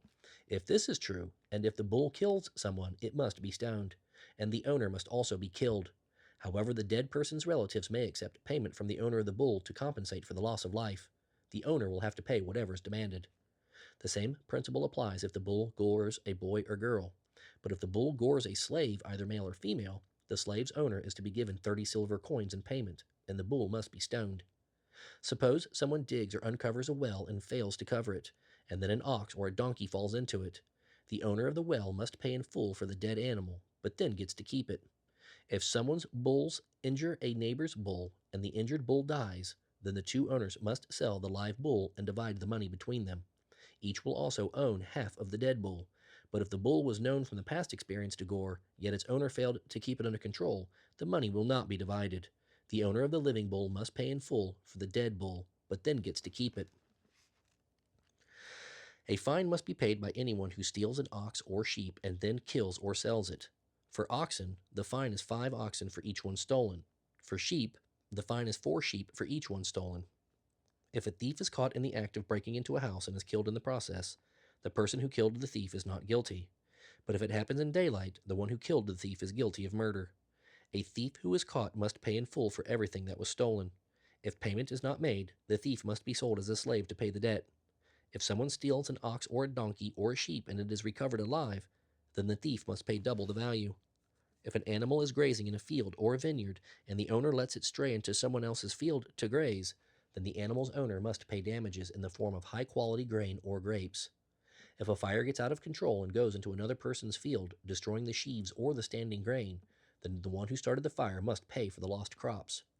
Suppose someone entrusts money or goods to a neighbor, and they are stolen from the neighbor's house. If the thief is found, the fine is double the value of what was stolen. But if the thief is not found, God will determine whether or not it was the neighbor who stole the property. Suppose there is a dispute between two people as to who owns a particular ox, donkey, sheep, article of clothing, or anything else. Both parties must come before God for a decision, and the person whom God declares guilty must pay double to the other. Now suppose someone asks a neighbor to care for a donkey, ox, sheep, or any other animal, but it dies or is injured or gets away, and there is no eyewitness to report what just happened. The neighbor must take an oath of innocence in the presence of the Lord. The owner must accept the neighbor's word, and no payment will be required. But if the animal or property was stolen, Payment must be made to the owner. If it was attacked by a wild animal, the carcass must be shown as evidence and no payment will be required. If someone borrows an animal from a neighbor and it is injured or killed, and if the owner was not there at the time, the person who borrowed it must pay for it. But if the owner is there, no payment is required, and no payment is required if the animal was rented because this loss was covered by the rental fee. If a man seduces a virgin who is not engaged to anyone and sleeps with her, he must pay the customary dowry and accept her as his wife. But if her father refuses to let her marry him, and the man must still pay the money for her dowry. A sorceress must not be allowed to live. Anyone who has sexual relations with an animal must be executed. Anyone who sacrifices to any god other than the Lord must be destroyed. Do not oppress foreigners in any way. Remember, you yourselves were once foreigners in the land of Egypt. Do not exploit widows or orphans. If you do and they cry out to me, then I will surely help them. My anger will blaze forth against you, and I will kill you with the sword. Your wives will become widows, and your children will become fatherless. If you lend money to a fellow Hebrew in need, do not be like the moneylender charging interest. If you take your neighbor's cloak as a pledge of repayment, you must return it by nightfall. Your neighbor will need it to stay warm during the night. If you do not return it and your neighbor cries out to me for help, then I will hear, for I am very merciful. Do not blaspheme God or curse anyone who rules over you. Do not hold anything back when you give me the tithe of your crops and your wine. You must make the necessary payment for redemption of your firstborn sons. You must also give me the firstborn of your cattle and sheep. Leave the newborn animal with its mother for 7 days, then give it to me on the 8th day. You are my own holy people, therefore, do not eat any animal that has been attacked and killed by a wild animal. Throw its carcass out for the dogs to eat. Do not pass along false reports. Do not cooperate with evil people by telling lies on the witness stand. Do not join a crowd that intends to do evil. When you are on the witness stand, do not be swayed in your testimony by the opinion of the majority, and do not slant your testimony in favor of a person just because that person is poor. If you come upon your enemy's ox or donkey that has strayed away, take it back to its owner. If you see the donkey of someone who hates you struggling beneath a heavy load, do not walk by. Instead, stop and offer to help. Do not twist justice against people simply because they are poor. Keep far away from falsely charging anyone with evil. Never put an innocent or honest person to death. I will not allow anyone guilty of this to go free.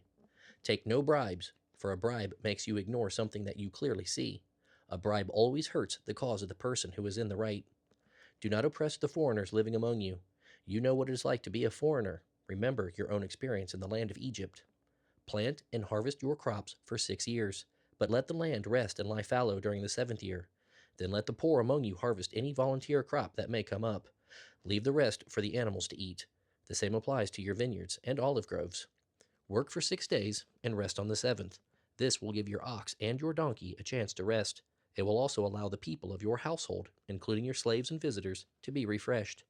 Be sure to obey all my instructions, and remember, never pray to or swear by any other gods. Do not even mention their names. Each year you must celebrate 3 festivals in my honor. The first is the festival of unleavened bread. For 7 days you are to eat bread made without yeast, just as I commanded you before. This festival will be an annual event at the appointed time in early spring, for that is the anniversary of your exodus from Egypt. Everyone must bring me a sacrifice at that time. You must also celebrate the festival of harvest, when you bring me the first crops of your harvest. Finally, you are to celebrate the festival of the final harvest, at the end of the harvest season. At these 3 times each year, every man in Israel must appear before the sovereign Lord.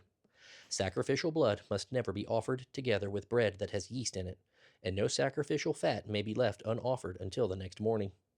As you harvest each of your crops, bring me a choice sample of the first day's harvest. It must be offered to the Lord your God.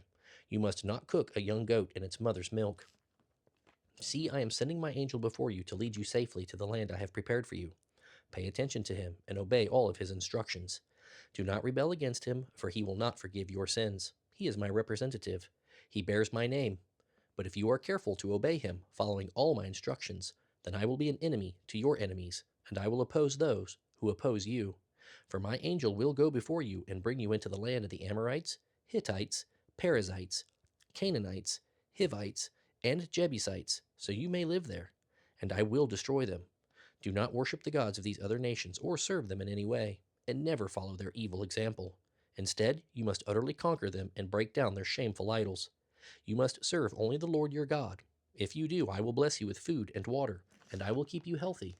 There will be no miscarriages or infertility among your people, and I will give you long, full lives. I will send my terror upon all the people whose lands you invade, and they will panic before you. I will send hornets ahead of you to drive out the Hivites, Canaanites, and Hittites. But I will not do this all in 1 year, because the land would become a wilderness, and the wild animals would become too many to control. I will drive them out a little at a time until your population has increased enough to fill the land. And I will fix your boundaries from the Red Sea to the Mediterranean Sea, and from the southern deserts to the Euphrates River. I will help you defeat the people now living in the land, and you will drive them out ahead of you. Make no treaties with them, and have nothing to do with their gods. Do not even let them live among you. If you do, they will infect you with their sin of idol worship, and that would be disastrous for you. Then the Lord instructed Moses, Come up here to me, and bring along Aaron, Nadab, Abihu, and 70 of Israel's leaders. All of them must worship at a distance. You alone, Moses, are allowed to come near to the Lord. The others must not come too close. And remember, none of the other people are allowed to climb on the mountain at all. When Moses had announced to the people all the teachings and regulations the Lord had given him, they answered in unison, We will do everything the Lord has told us to do. Then Moses carefully wrote down all the Lord's instructions. Early the next morning he built an altar at the foot of the mountain. He also set up 12 pillars around the altar, one for each of the 12 tribes of Israel. Then he sent some of the young men to sacrifice young bulls as burnt offerings and peace offerings to the Lord. Moses took half the blood from these animals and drew it off into basins. The other half he splashed against the altar. Then he took the book of the covenant and read it to the people. They all responded again, We will do everything the Lord has commanded. We will obey. Then Moses sprinkled the blood from the basins over the people and said, This blood confirms the covenant the Lord has made with you in giving you these laws. Then Moses, Aaron, Nadab, Abihu, and 70 of the leaders of Israel went up the mountain. There they saw the God of Israel. Under his feet there seemed to be a pavement of brilliant sapphire, as clear as the heavens. And though Israel's leaders saw God, he did not destroy them. In fact, they shared a meal together in God's presence. And the Lord said to Moses, Come up to me on the mountain. Stay there while I give you the tablets of stone that I have inscribed with my instructions and commands. Then you will teach the people from them. So Moses and his assistant Joshua climbed up the mountain of God. Moses told the other leaders, Stay here and wait for us until we come back. If there are any problems while I am gone, consult with Aaron and Hur who are here with you.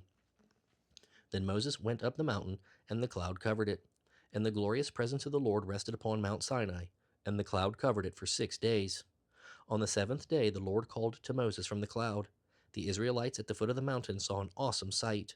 The awesome glory of the Lord on the mountaintop looked like a devouring fire. Then Moses disappeared into the cloud as he climbed higher up the mountain. He stayed on the mountain 40 days and 40 nights. The Lord said to Moses, Tell the people of Israel that everyone who wants to may bring me an offering. Here is a list of items you may accept on my behalf: gold, silver, and bronze, blue, purple, and scarlet yarn, fine linen, goat hair for cloth, tanned ram skins and fine goatskin leather, acacia wood, olive oil for the lamps, spices for the anointing oil and the fragrant incense, onyx stones, and other stones to be set in the ephod and the chest piece. I want the people of Israel to build me a sacred residence where I can live among them. You must make this tabernacle and its furnishings exactly according to the plans I will show you. Make an ark of acacia wood, a sacred chest 3 3/4 feet long, 2 1/4 feet wide, and 2 1/4 feet high. Overlay it inside and outside with pure gold, and put a molding of gold all around it. Cast 4 rings of gold for it, and attach them to its 4 feet, 2 rings on each side. Make poles from acacia wood, and overlay them with gold. Fit the poles into the rings at the sides of the ark to carry it. These carrying poles must never be taken from the rings. They are to be left there permanently. When the ark is finished, place inside it the stone tablets, inscribed with the terms of the covenant which I will give to you. Then make the ark's cover, the place of atonement, out of pure gold. It must be 3 3/4 feet long and 2 1/4 feet wide. Then use hammered gold to make 2 cherubim, and place them at the 2 ends of the atonement cover. Attach the cherubim to each end of the atonement cover, making it all one piece. The cherubim will face each other, looking down on the atonement cover with their wings spread out above it. Place inside the ark the stone tablets inscribed with the terms of the covenant which I will give to you. Then put the atonement cover on top of the ark. I will meet you there and talk to you from above the atonement cover between the gold cherubim that hover over the Ark of the Covenant. From there I will give you my commands for the people of Israel. Then make a table of acacia wood, 3 feet long, 1.5 feet wide, and 2.25 feet high. Overlay it with pure gold and run a molding of gold around it. Put a rim about 3 inches wide around the top edge, and put a gold molding all around the rim. Make 4 gold rings, and put the rings at the 4 corners by the 4 legs, close to the rim around the top. These rings will support the poles used to carry the table. Make these poles from acacia wood and overlay them with gold, and make gold plates and dishes, as well as pitchers and bowls to be used in pouring out drink offerings. You must always keep the special bread of the presence on the table before me. Make a lampstand of pure hammered gold. The entire lampstand and its decorations will be one piece: the base, center stem, lamp cups, buds, and blossoms.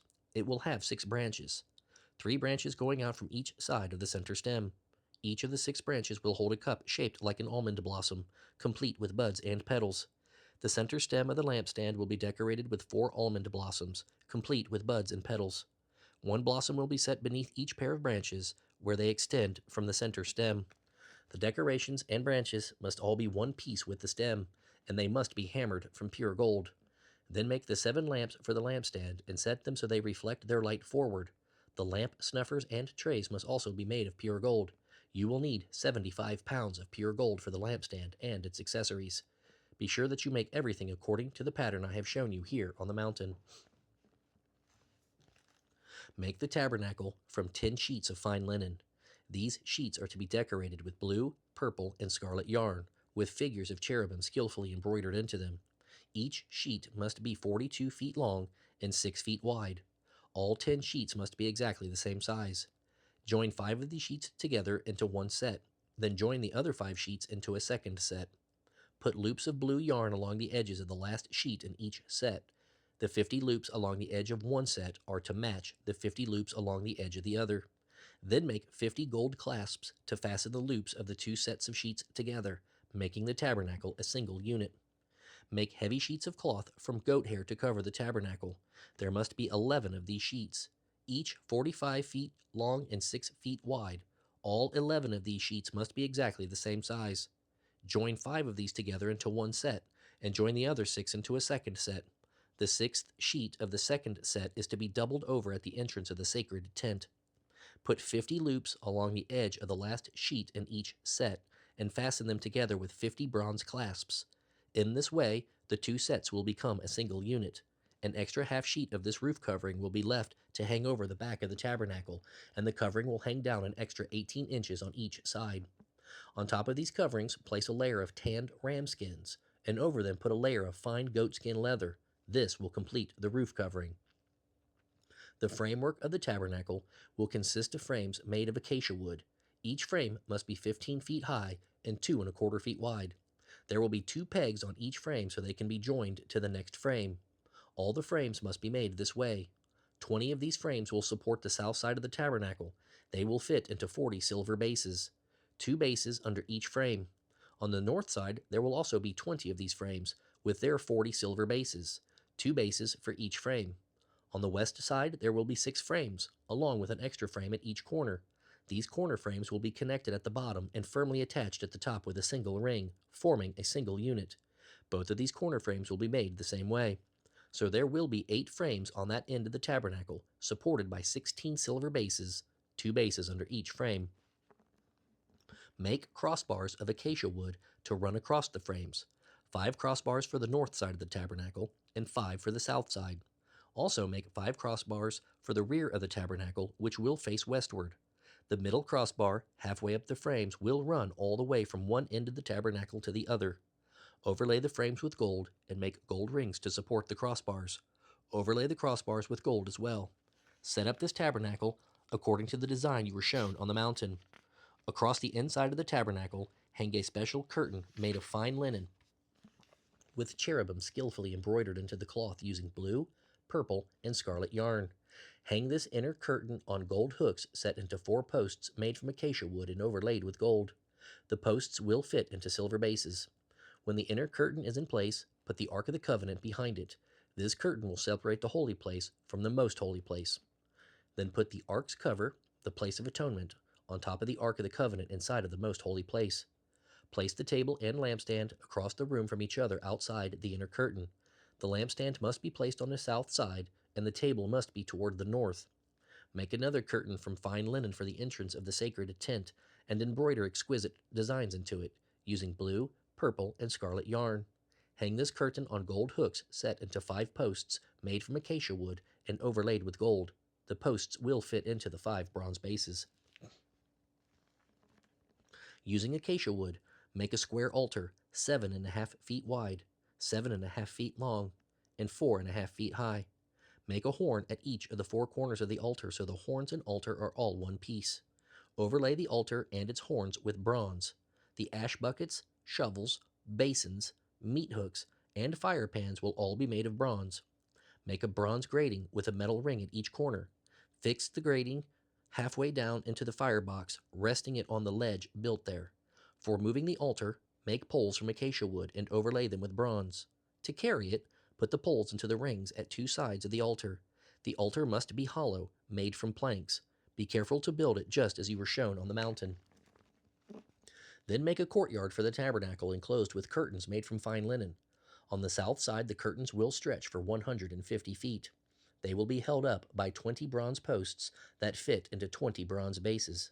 The curtains will be held up with silver hooks attached to the silver rods that are attached to the posts. It will be the same on the north side of the courtyard. 150 feet of curtains held up by 20 posts fitted into bronze bases with silver hooks and rods. The curtains on the west end of the courtyard will be 75 feet long, supported by 10 posts set into 10 bases. The east end will also be 75 feet long. The courtyard entrance will be on the east end, flanked by 2 curtains. The curtain on the right side will be 22.5 feet long, supported by 3 posts set into 3 bases. The curtain on the left side will also be 22.5 feet long, supported by 3 posts set into 3 bases. For the entrance to the courtyard, make a curtain that is 30 feet long. Fashion it from fine linen and decorate it with beautiful embroidery in blue, purple, and scarlet yarn. It will be attached to 4 posts that fit into 4 bases. All the posts around the courtyard must be connected by silver rods using silver hooks. The posts are to be set in solid bronze bases. So the entire courtyard will be 150 feet long and 75 feet wide, with curtain walls 7.5 feet high made from fine linen. The bases supporting its walls will be made of bronze. All the articles used in the work of the tabernacle, including all the tent pegs used to support the tabernacle and the courtyard curtains, must be made of bronze. Tell the people of Israel to bring you pure olive oil for the lampstand, so it can be kept burning continually. The lampstand will be placed outside the inner curtain of the most holy place in the tabernacle. Aaron and his sons will keep the lamps burning in the Lord's presence day and night. This is a permanent law for the people of Israel, and it must be kept by all future generations. Your brother Aaron and his sons Nadab, Abihu, Eleazar, and Ithamar will be set apart from the common people. They will be my priests and will minister to me. Make special clothing for Aaron to show his separation to God, beautiful garments that will lend dignity to his work. Instruct all those who have special skills as tailors to make the garments that will set Aaron apart from everyone else, so he may serve me as a priest. They are to make a chest piece, an ephod, a robe, an embroidered tunic, a turban, and a sash. They will also make special garments for Aaron's sons to wear when they serve as priests before me. These items must be made of fine linen cloth and embroidered with gold thread and blue, purple, and scarlet yarn. The ephod must be made of fine linen cloth and skillfully embroidered with gold thread and blue, purple, and scarlet yarn. It will consist of 2 pieces, front and back, joined at the shoulders with 2 shoulder pieces, and the sash will be made of the same materials, fine linen cloth embroidered with gold thread and blue, purple, and scarlet yarn. Take 2 onyx stones and engrave on them the names of the tribes of Israel. 6 names will be on each stone, naming all the tribes in the order of their ancestors' births. Engrave these names in the same way a gem cutter engraves a seal. Mount the stones in gold settings. Fasten the 2 stones on the shoulder pieces of the ephod as memorial stones for the people of Israel. Aaron will carry these names before the Lord as a constant reminder. The settings are to be made of gold filigree, and 2 cords made of pure gold will be attached to the settings on the shoulders of the ephod. Then, with the most careful workmanship, make a chest piece that will be used to determine God's will. Use the same materials as you did for the ephod: fine linen cloth embroidered with gold thread and blue, purple, and scarlet yarn. This chest piece will be made of 2 folds of cloth, forming a pouch 9 inches square. 4 rows of gemstones will be attached to it. The first row will contain a red carnelian, chrysolite, and an emerald. The second row will contain a turquoise, a sapphire, and a white moonstone. The third row will contain a jacinth, an agate, and an amethyst. The fourth row will contain a beryl, an onyx, and a jasper. All these stones will be set in gold. Each stone will represent one of the tribes of Israel, and the name of that tribe will be engraved on it as though it were a seal. To attach the chest piece to the ephod, make braided cords of pure gold. Then make 2 gold rings and attach them to the top corners of the chest piece.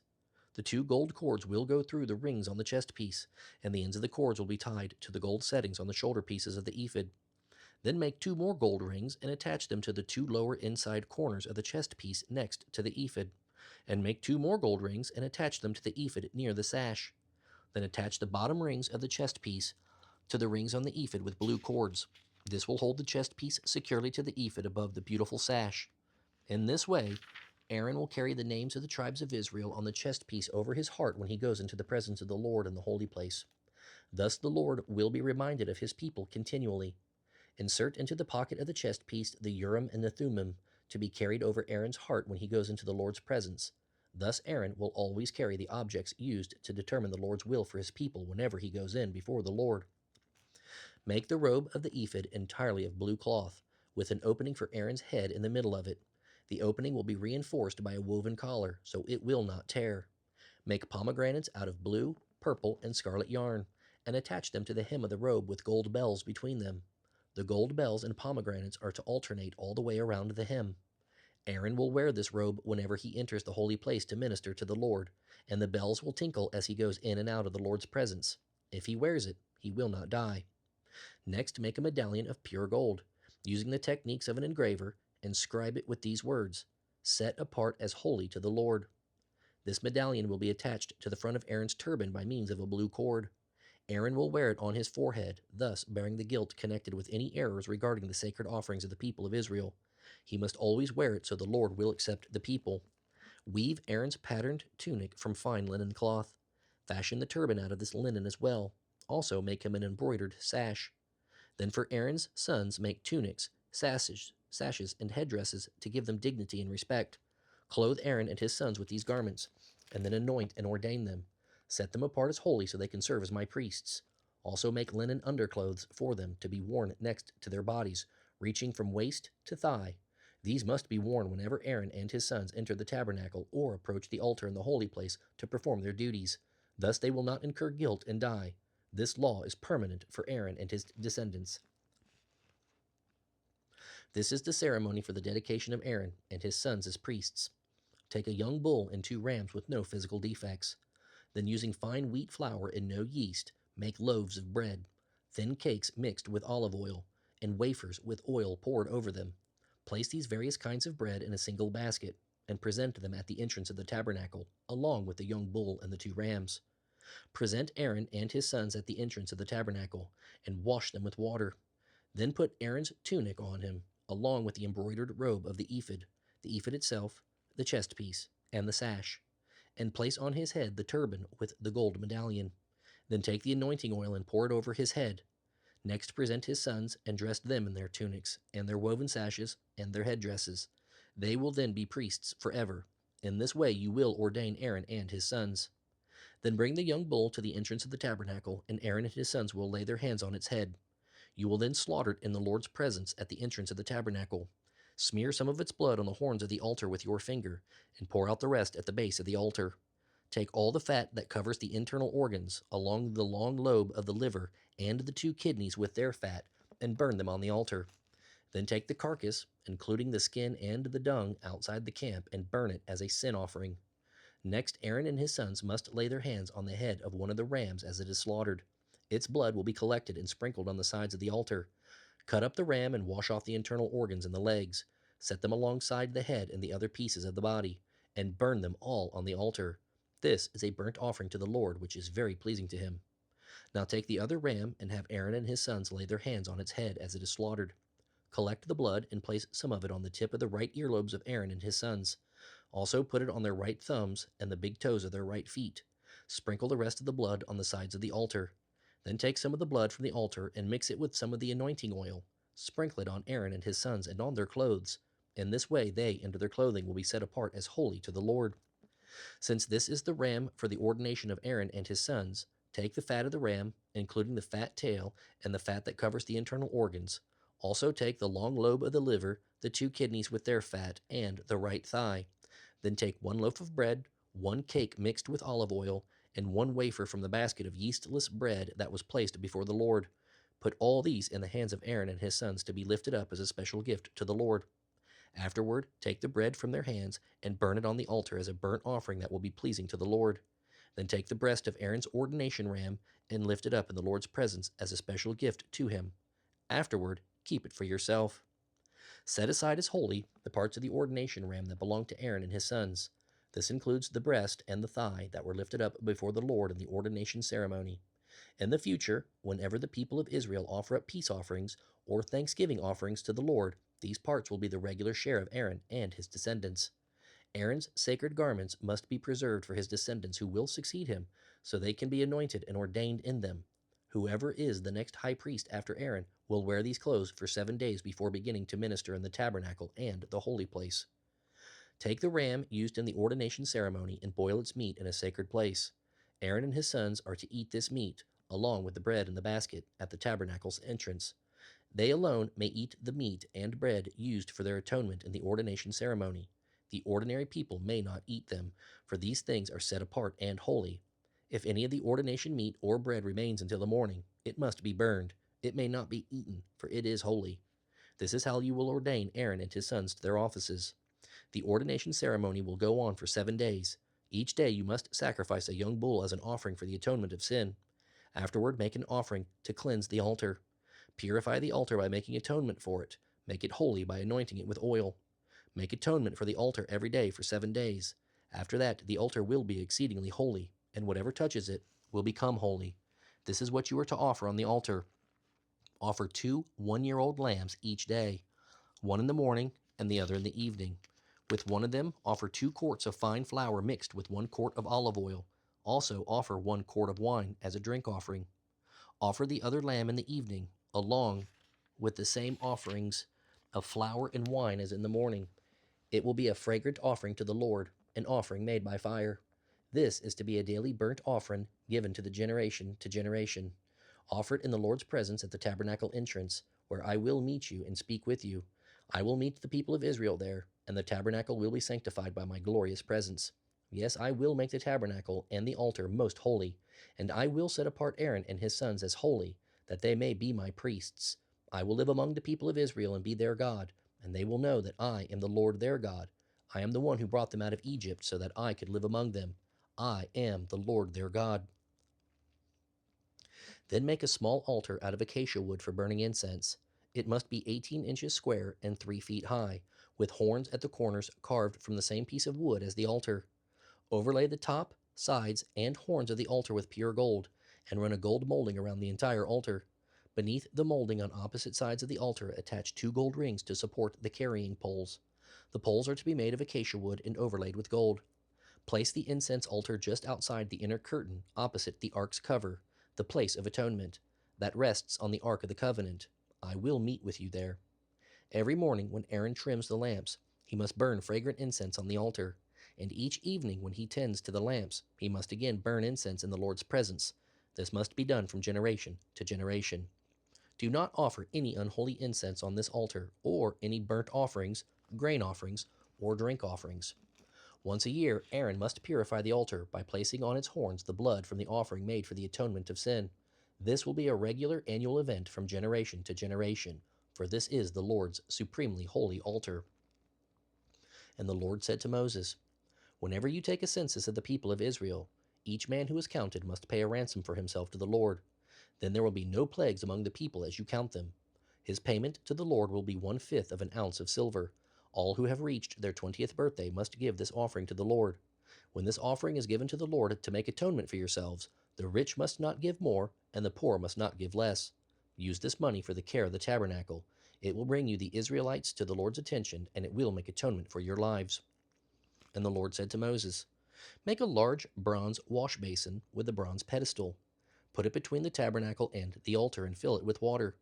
Aaron and his sons will wash their hands and feet there before they go into the tabernacle to appear before the Lord, and before they approach the altar to burn offerings to the Lord. They must always wash before ministering in these ways, or they will die.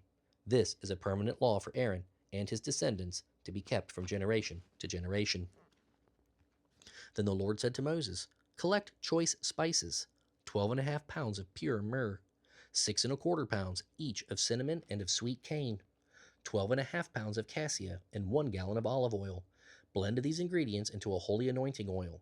Use this scented oil to anoint the tabernacle, the ark of the covenant, the table and all its utensils, the lampstand and all its accessories, the incense altar, the altar of burnt offering with all its utensils, and the large wash basin with its pedestal. Sanctify them to make them entirely holy. After this, whatever touches them will become holy. Use this oil also to anoint Aaron and his sons, sanctifying them so they can minister before me as priests. And say to the people of Israel, this will always be my holy anointing oil. It must never be poured on the body of an ordinary person, and you must never make any of it for yourselves. It is holy, and you must treat it as holy. Anyone who blends scented oil like it, or puts any of it on someone who is not a priest, will be cut off from the community." These were the Lord's instructions to Moses concerning the incense.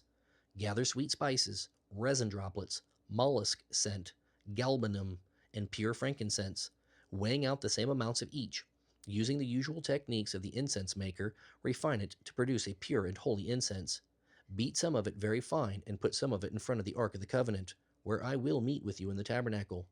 This incense is most holy. Never make this incense for yourselves. It is reserved for the Lord, and you must treat it as holy. Those who make it for their own enjoyment will be cut off from the community. The Lord also said to Moses, "Look, I have chosen Bezalel, son of Uri, grandson of Hur, of the tribe of Judah. I have filled him with the Spirit of God, giving him great wisdom, intelligence, and skill in all kinds of crafts. He is able to create beautiful objects from gold, silver, and bronze. He is skilled in cutting and setting gemstones and in carving wood. Yes, he is a master at every craft. And I have appointed Oholiab, son of Ahisamach, of the tribe of Dan, to be his assistant. Moreover, I have given special skill to all the naturally talented craftsmen so they can make all the things I have instructed you to make: the tabernacle itself, the Ark of the Covenant, the Ark's cover, the place of atonement, all the furnishings of the tabernacle, the table and all its utensils, the gold lampstand with all its accessories, the incense altar, the altar of burnt offering with all its utensils, the wash basin and its pedestal, the beautifully stitched holy garments for Aaron the priest, and the garments for his sons to wear as they minister as priests, the anointing oil, and the special incense for the holy place. They must follow exactly all the instructions I have given you." The Lord then gave these further instructions to Moses. "Tell the people of Israel to keep my Sabbath day, for the Sabbath is a sign of the covenant between me and you forever. It helps you to remember that I am the Lord, who makes you holy. Yes, keep the Sabbath day, for it is holy. Anyone who desecrates it must die. Anyone who works on that day will be cut off from the community. Work 6 days only, but the seventh day must be a day of total rest. I repeat, because the Lord considers it a holy day, anyone who works on the Sabbath must be put to death. The people of Israel must keep the Sabbath day forever. It is a permanent sign of my covenant with them. For in 6 days the Lord made heaven and earth, but he rested on the seventh day and was refreshed." Then as the Lord finished speaking with Moses on Mount Sinai, he gave him the 2 stone tablets inscribed with the terms of the covenant, written by the finger of God. When Moses failed to come back down the mountain right away, the people went to Aaron. "Look," they said, "make us some gods who can lead us. This man Moses who brought us here from Egypt has disappeared. We don't know what's happened to him." So Aaron said, "Tell your wives and sons and daughters to take off their gold earrings and then bring them to me." All the people obeyed Aaron and brought him their gold earrings. Then Aaron took the gold, melted it down, and molded and tooled it into the shape of a calf. The people exclaimed, "O Israel, these are the gods who brought you out of Egypt." When Aaron saw how excited the people were about it, he built an altar in front of the calf and announced, "Tomorrow there will be a festival to the Lord." So the people got up early the next morning to sacrifice burnt offerings and peace offerings. After this, they celebrated with feasting and drinking and indulged themselves in pagan revelry. Then the Lord told Moses, "Quick, go down the mountain. The people you brought from Egypt have defiled themselves. They have already turned from the way I commanded them to live. They have made an idol shaped like a calf, and they have worshipped and sacrificed to it. They are saying, 'These are your gods, O Israel, who brought you out of Egypt.'" Then the Lord said, "I have seen how stubborn and rebellious these people are. Now leave me alone so my anger can blaze against them and destroy them all. Then I will make you, Moses, into a great nation instead of them." But Moses pleaded with the Lord his God not to do it. "O Lord," he exclaimed, "why are you so angry with your own people whom you brought from the land of Egypt with such great power and mighty acts? The Egyptians will say, 'God tricked them into coming to the mountains so he could kill them and wipe them from the face of the earth.' Turn away from your fierce anger. Change your mind about this terrible disaster you were planning against your people. Remember your covenant with your servants Abraham, Isaac, and Jacob? You swore by your own self, 'I will make your descendants as numerous as the stars of heaven.' Yes, I will give them all of this land that I have promised to your descendants, and they will possess it forever." So the Lord withdrew his threat and didn't bring against his people the disaster he had threatened. Then Moses turned and went down the mountain.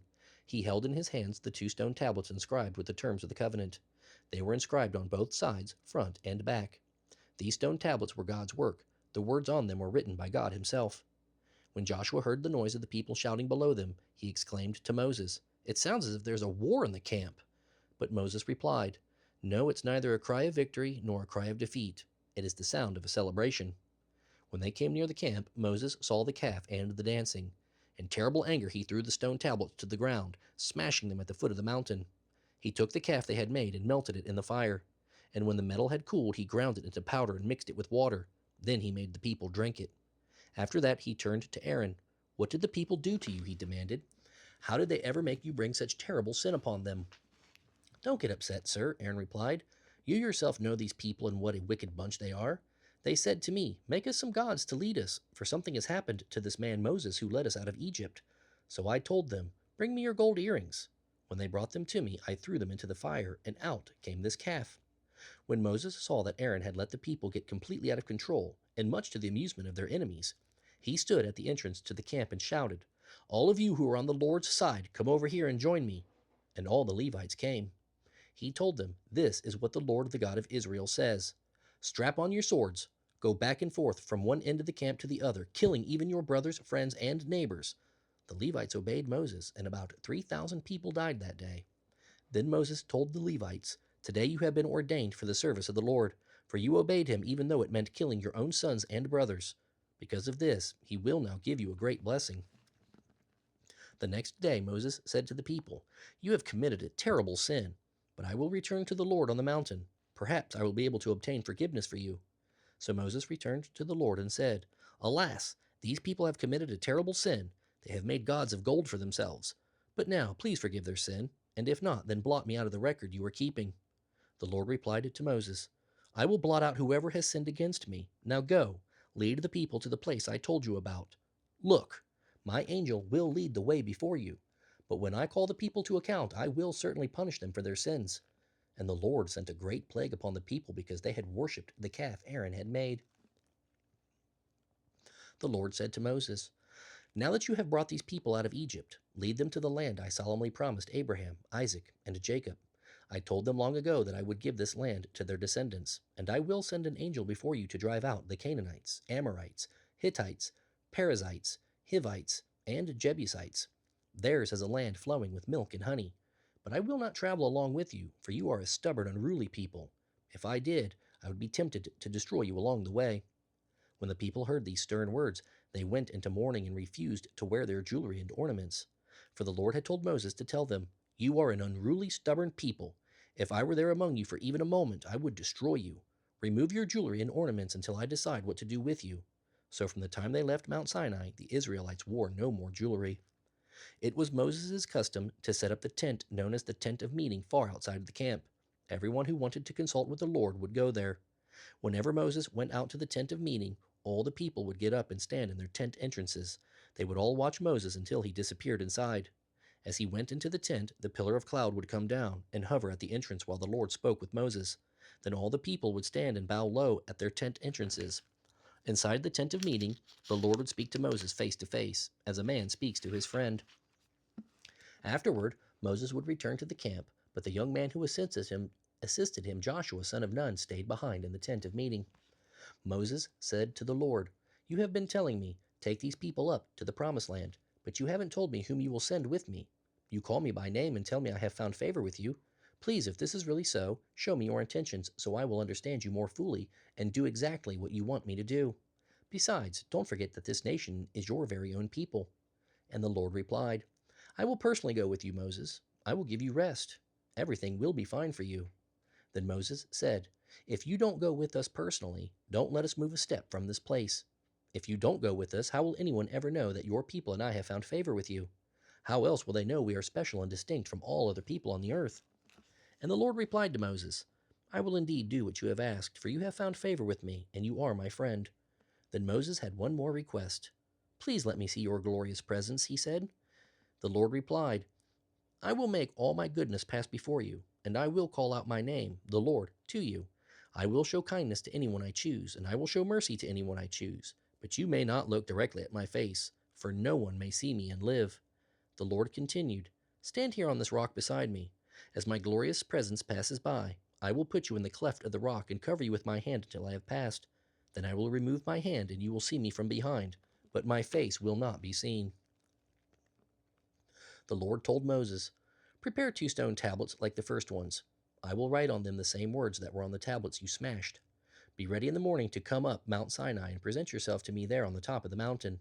No one else may come with you. In fact, no one is allowed anywhere on the mountain. Do not even let the flocks or herds graze near the mountain." So Moses cut 2 tablets of stone like the first ones. Early in the morning he climbed Mount Sinai as the Lord had told him, carrying the 2 stone tablets in his hands. Then the Lord came down in a pillar of cloud and called out his own name, the Lord, as Moses stood there in his presence. He passed in front of Moses and said, "I am the Lord. I am the Lord, the merciful and gracious God. I am slow to anger and rich in unfailing love and faithfulness. I show this unfailing love to many thousands by forgiving every kind of sin and rebellion. Even so, I do not leave sin unpunished, but I punish the children for the sins of their parents to the third and fourth generations." Moses immediately fell to the ground and worshipped, and he said, "If it is true that I have found favor in your sight, O Lord, then please go with us. Yes, this is an unruly and stubborn people, but please pardon our iniquity and our sins. Accept us as your own special possession." The Lord replied, "All right, this is the covenant I am going to make with you. I will perform wonders that have never been done before anywhere in all the earth or in any nation, and all the people around you will see the power of the Lord, the awesome power I will display through you. Your responsibility is to obey all the commands I am giving you today. Then I will surely drive out all those who stand in your way: the Amorites, Canaanites, Hittites, Perizzites, Hivites, and Jebusites. Be very careful never to make treaties with the people in the land where you are going. If you do, you soon will be following their evil ways. Instead, you must break down their pagan altars, smash the sacred pillars they worship, and cut down their carved images. You must worship no other gods, but only the Lord, for he is a God who is passionate about his relationship with you. Do not make treaties of any kind with the people living in the land.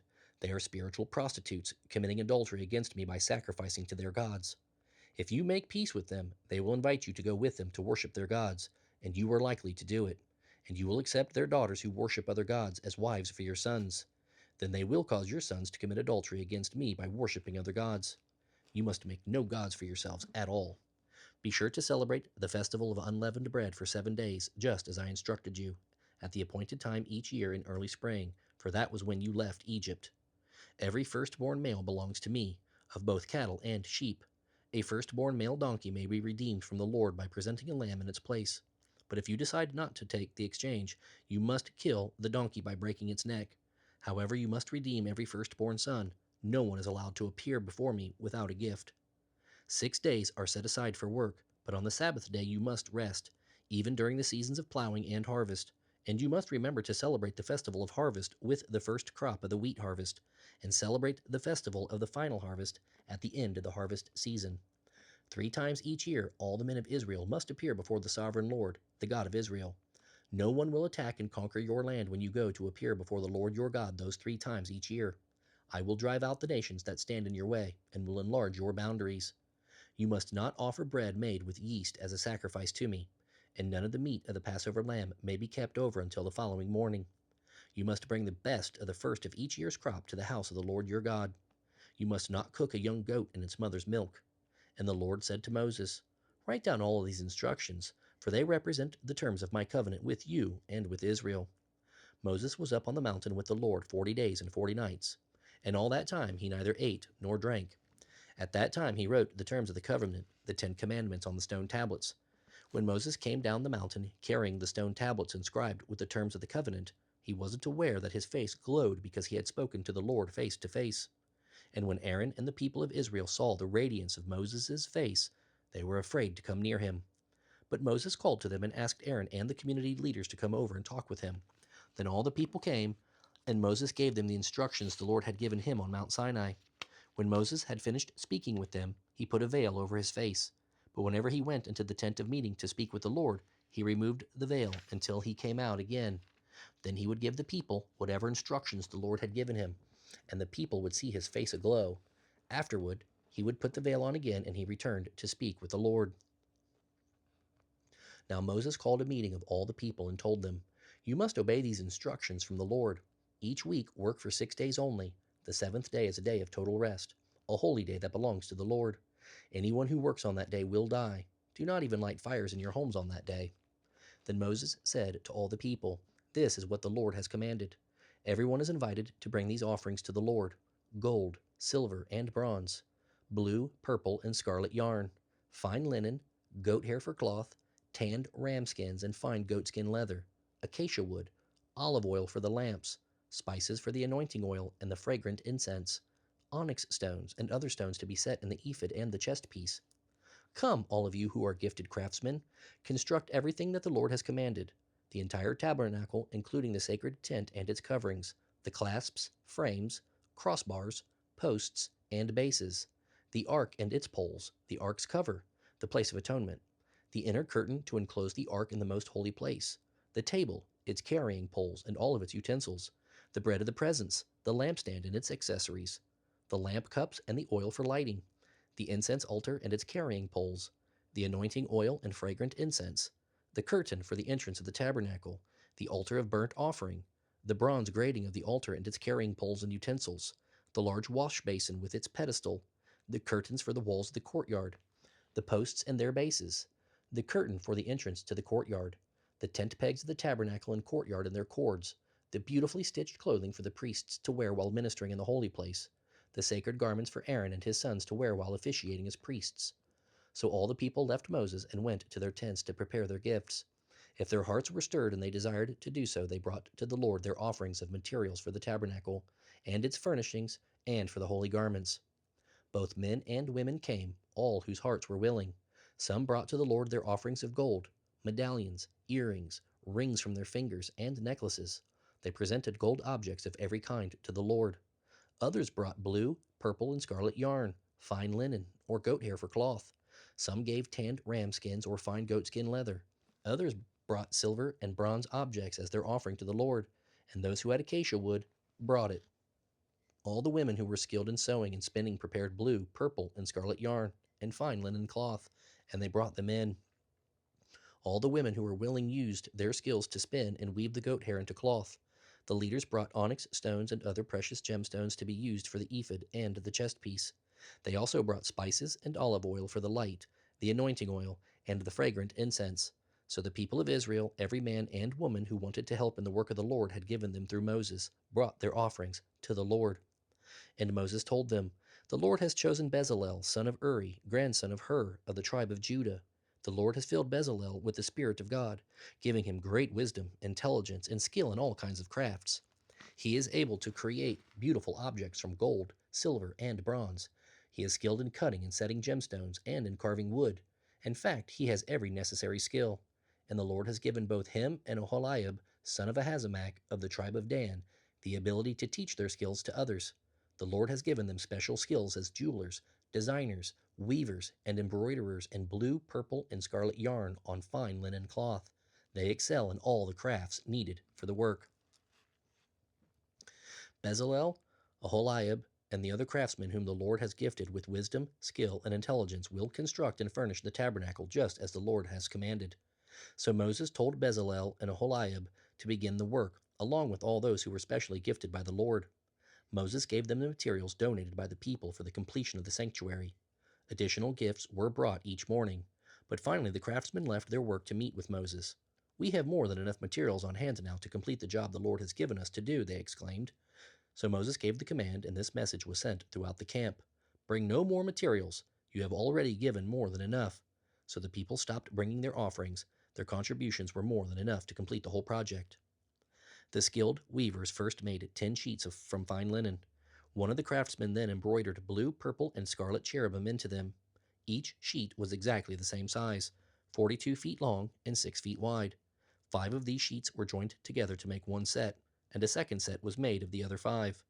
50 blue loops were placed along the edge of the last sheet in each set. The 50 loops along the edge of the first set of the sheets matched the loops along the edge of the second set. Then 50 gold clasps were made to connect the loops on the edge of each set. Thus the tabernacle was joined together in one piece.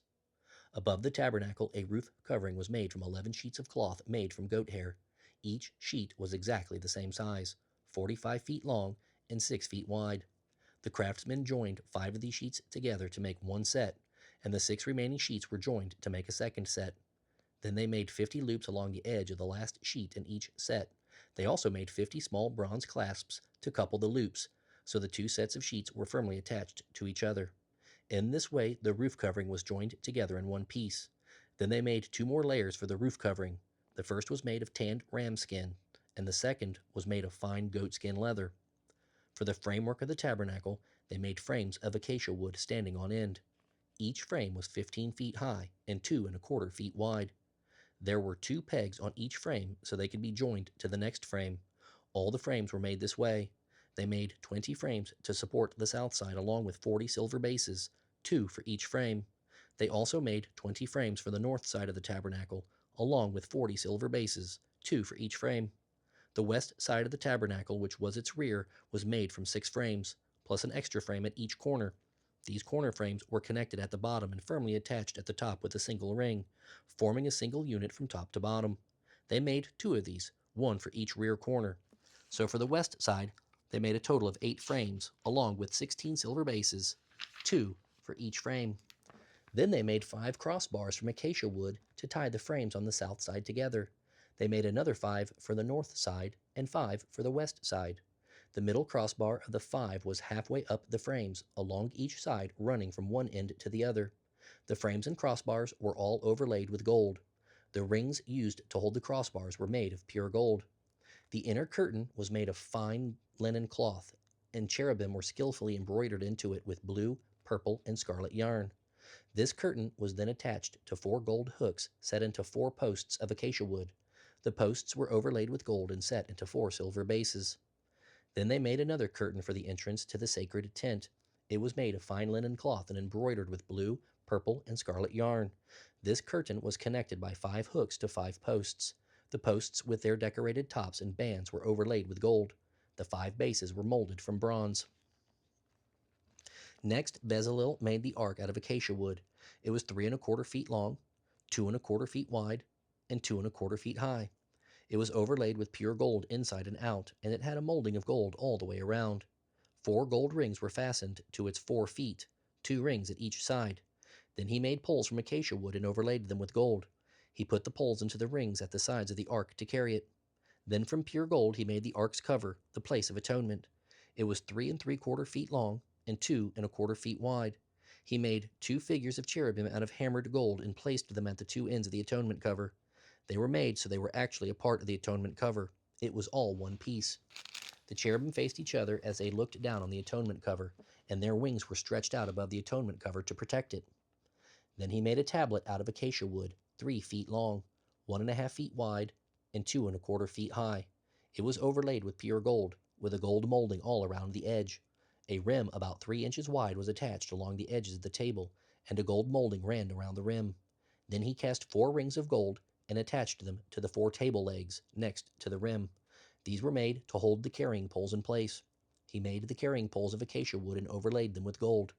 Next, using pure gold, he made the plates, dishes, bowls, and pitchers to be placed on the table. These utensils were to be used in pouring out drink offerings.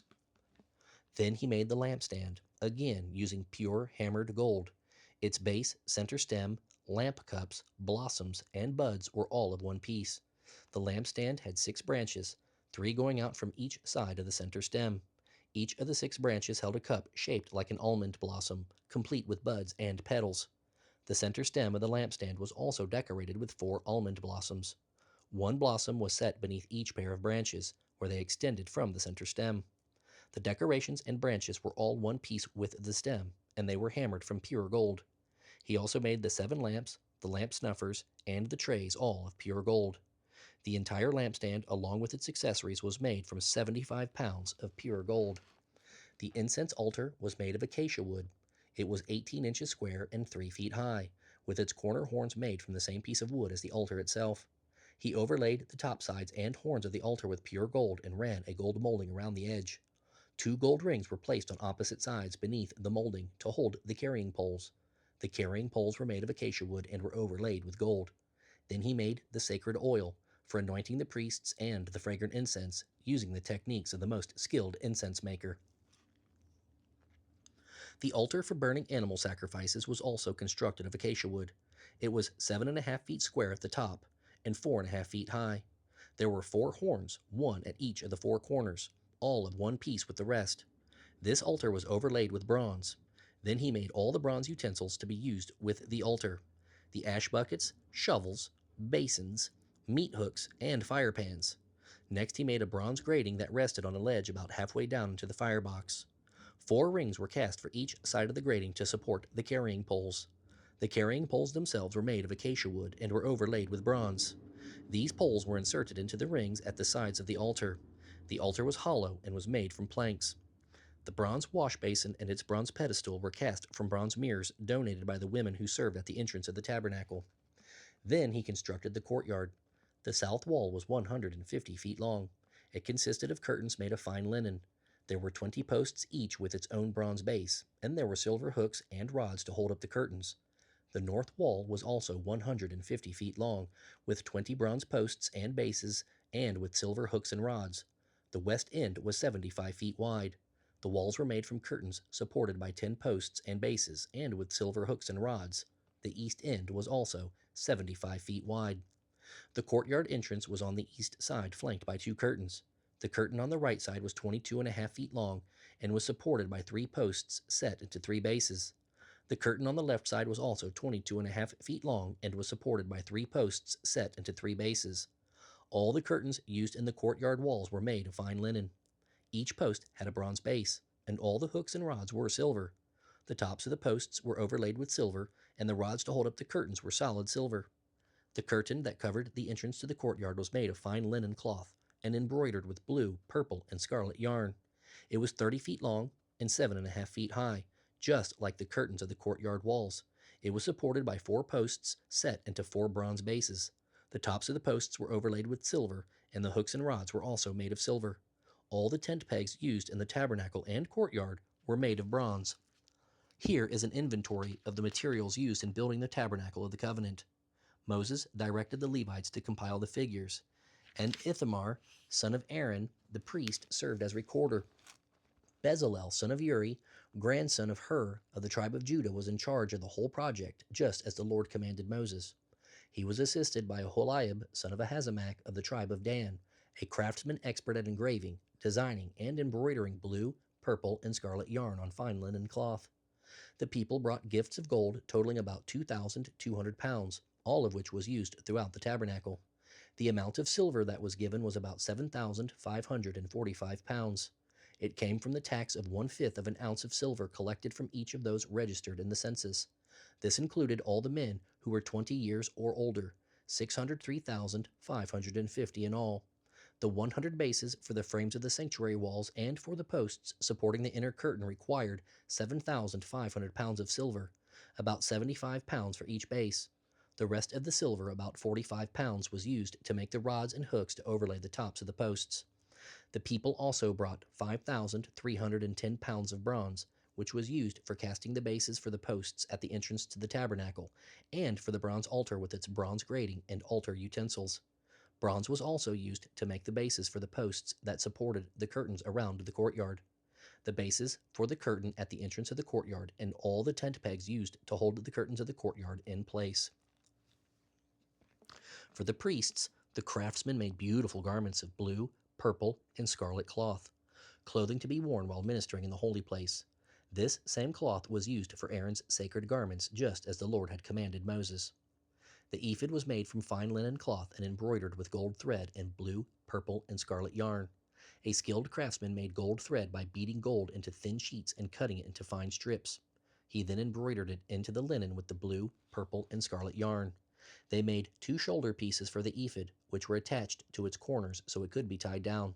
They also made an elaborate woven sash of the same materials: fine linen cloth, blue, purple, and scarlet yarn, and gold thread, just as the Lord had commanded Moses. The 2 onyx stones attached to the shoulder pieces of the ephod were set in gold filigree. The stones were engraved with the names of the tribes of Israel, just as initials are engraved on a seal. These stones served as reminders to the Lord concerning the people of Israel. All this was done just as the Lord had commanded Moses. The chest piece was made in the same style as the ephod, crafted from fine linen cloth and embroidered with gold thread and blue, purple, and scarlet yarn. It was doubled over to form a pouch 9 inches square. 4 rows of gemstones were set across it. In the first row were a red carnelian, a chrysolite, and an emerald. In the second row were a turquoise, a sapphire, and a white moonstone. In the third row were a jacinth, an agate, and an amethyst. In the fourth row were a beryl, an onyx, and a jasper. Each of these gemstones was set in gold. The stones were engraved like a seal, each with the name of one of the 12 tribes of Israel. To attach the chest piece to the ephod, they made braided cords of pure gold. They also made 2 gold rings and attached them to the top corners of the chest piece. The 2 gold cords were put through the gold rings on the chest piece, and the ends of the cords were tied to the gold settings on the shoulder pieces of the ephod. 2 more gold rings were attached to the lower inside corners of the chest piece next to the ephod. Then 2 gold rings were attached to the ephod near the sash. Blue cords were used to attach the bottom rings of the chest piece to the rings on the ephod. In this way, the chest piece was held securely to the ephod above the beautiful sash. All this was done just as the Lord had commanded Moses. The robe of the ephod was woven entirely of blue yarn, with an opening for Aaron's head in the middle of it. The edge of this opening was reinforced with a woven collar so it would not tear. Pomegranates were attached to the bottom edge of the robe. These were finely crafted of blue, purple, and scarlet yarn. Bells of pure gold were placed between the pomegranates along the hem of the robe, with bells and pomegranates alternating all around the hem. This robe was to be worn when Aaron ministered to the Lord, just as the Lord had commanded Moses. Tunics were then made for Aaron and his sons from fine linen cloth. The turban, the headdresses, and the underclothes were all made of this fine linen. The sashes were made of fine linen cloth and embroidered with blue, purple, and scarlet yarn, just as the Lord had commanded Moses. Finally, they made the sacred medallion of pure gold to be worn on the front of the turban. Using the techniques of an engraver, they inscribed it with these words: "Set apart as holy to the Lord." This medallion was tied to the turban with a blue cord, just as the Lord had commanded Moses. And so at last the tabernacle was finished. The Israelites had done everything just as the Lord had commanded Moses.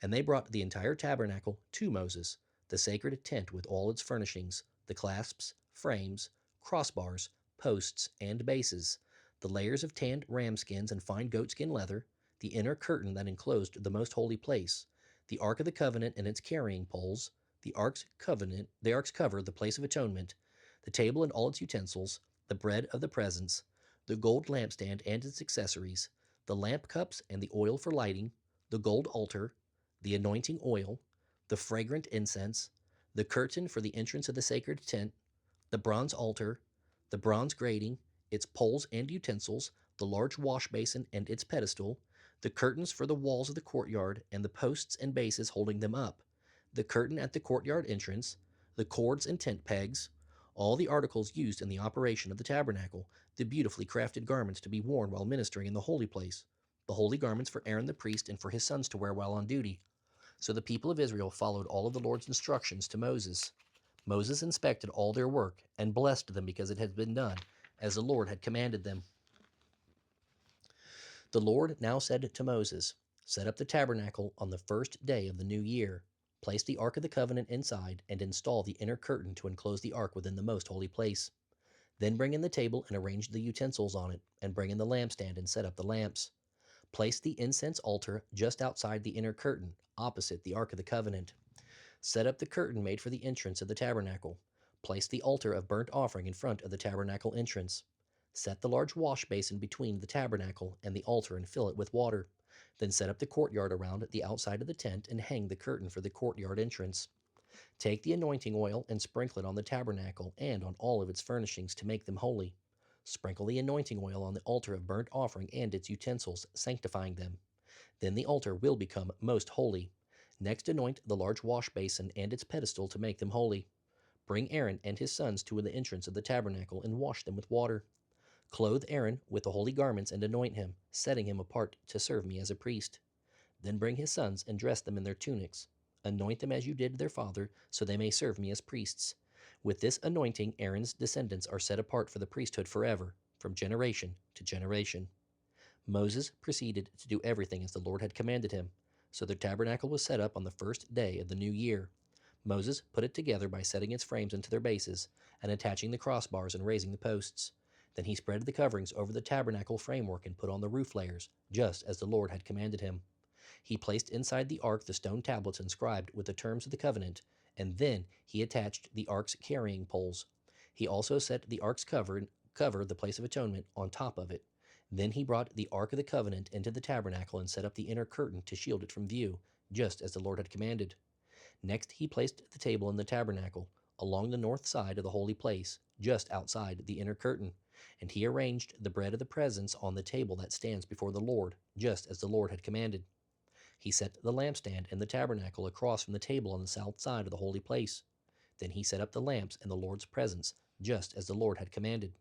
He also placed the incense altar in the tabernacle, in the holy place in front of the inner curtain. On it he burned the fragrant incense made from sweet spices, just as the Lord had commanded. He attached the curtain at the entrance of the tabernacle, and he placed the altar of burnt offering near the tabernacle entrance. On it he offered a burnt offering and a grain offering, just as the Lord had commanded. Next he placed the large wash basin between the tabernacle and the altar. He filled it with water so the priests could use it to wash themselves. Moses and Aaron's sons washed their hands and feet in the basin. Whenever they walked past the altar to enter the tabernacle, they were to stop and wash, just as the Lord had commanded Moses. Then he hung the curtains forming the courtyard around the tabernacle and the altar, and he set up the curtain at the entrance of the courtyard. So at last Moses finished the work. Then the cloud covered the tabernacle, and the glorious presence of the Lord filled it. Moses was no longer able to enter the tabernacle because the cloud had settled down over it, and the tabernacle was filled with the awesome glory of the Lord. Now, whenever the cloud lifted from the tabernacle and moved, the people of Israel would set out on their journey following it. But if the cloud stayed, they would stay until it moved again. The cloud of the Lord rested on the tabernacle during the day, and at night there was fire in the cloud, so all the people of Israel could see it. This continued throughout all their journeys.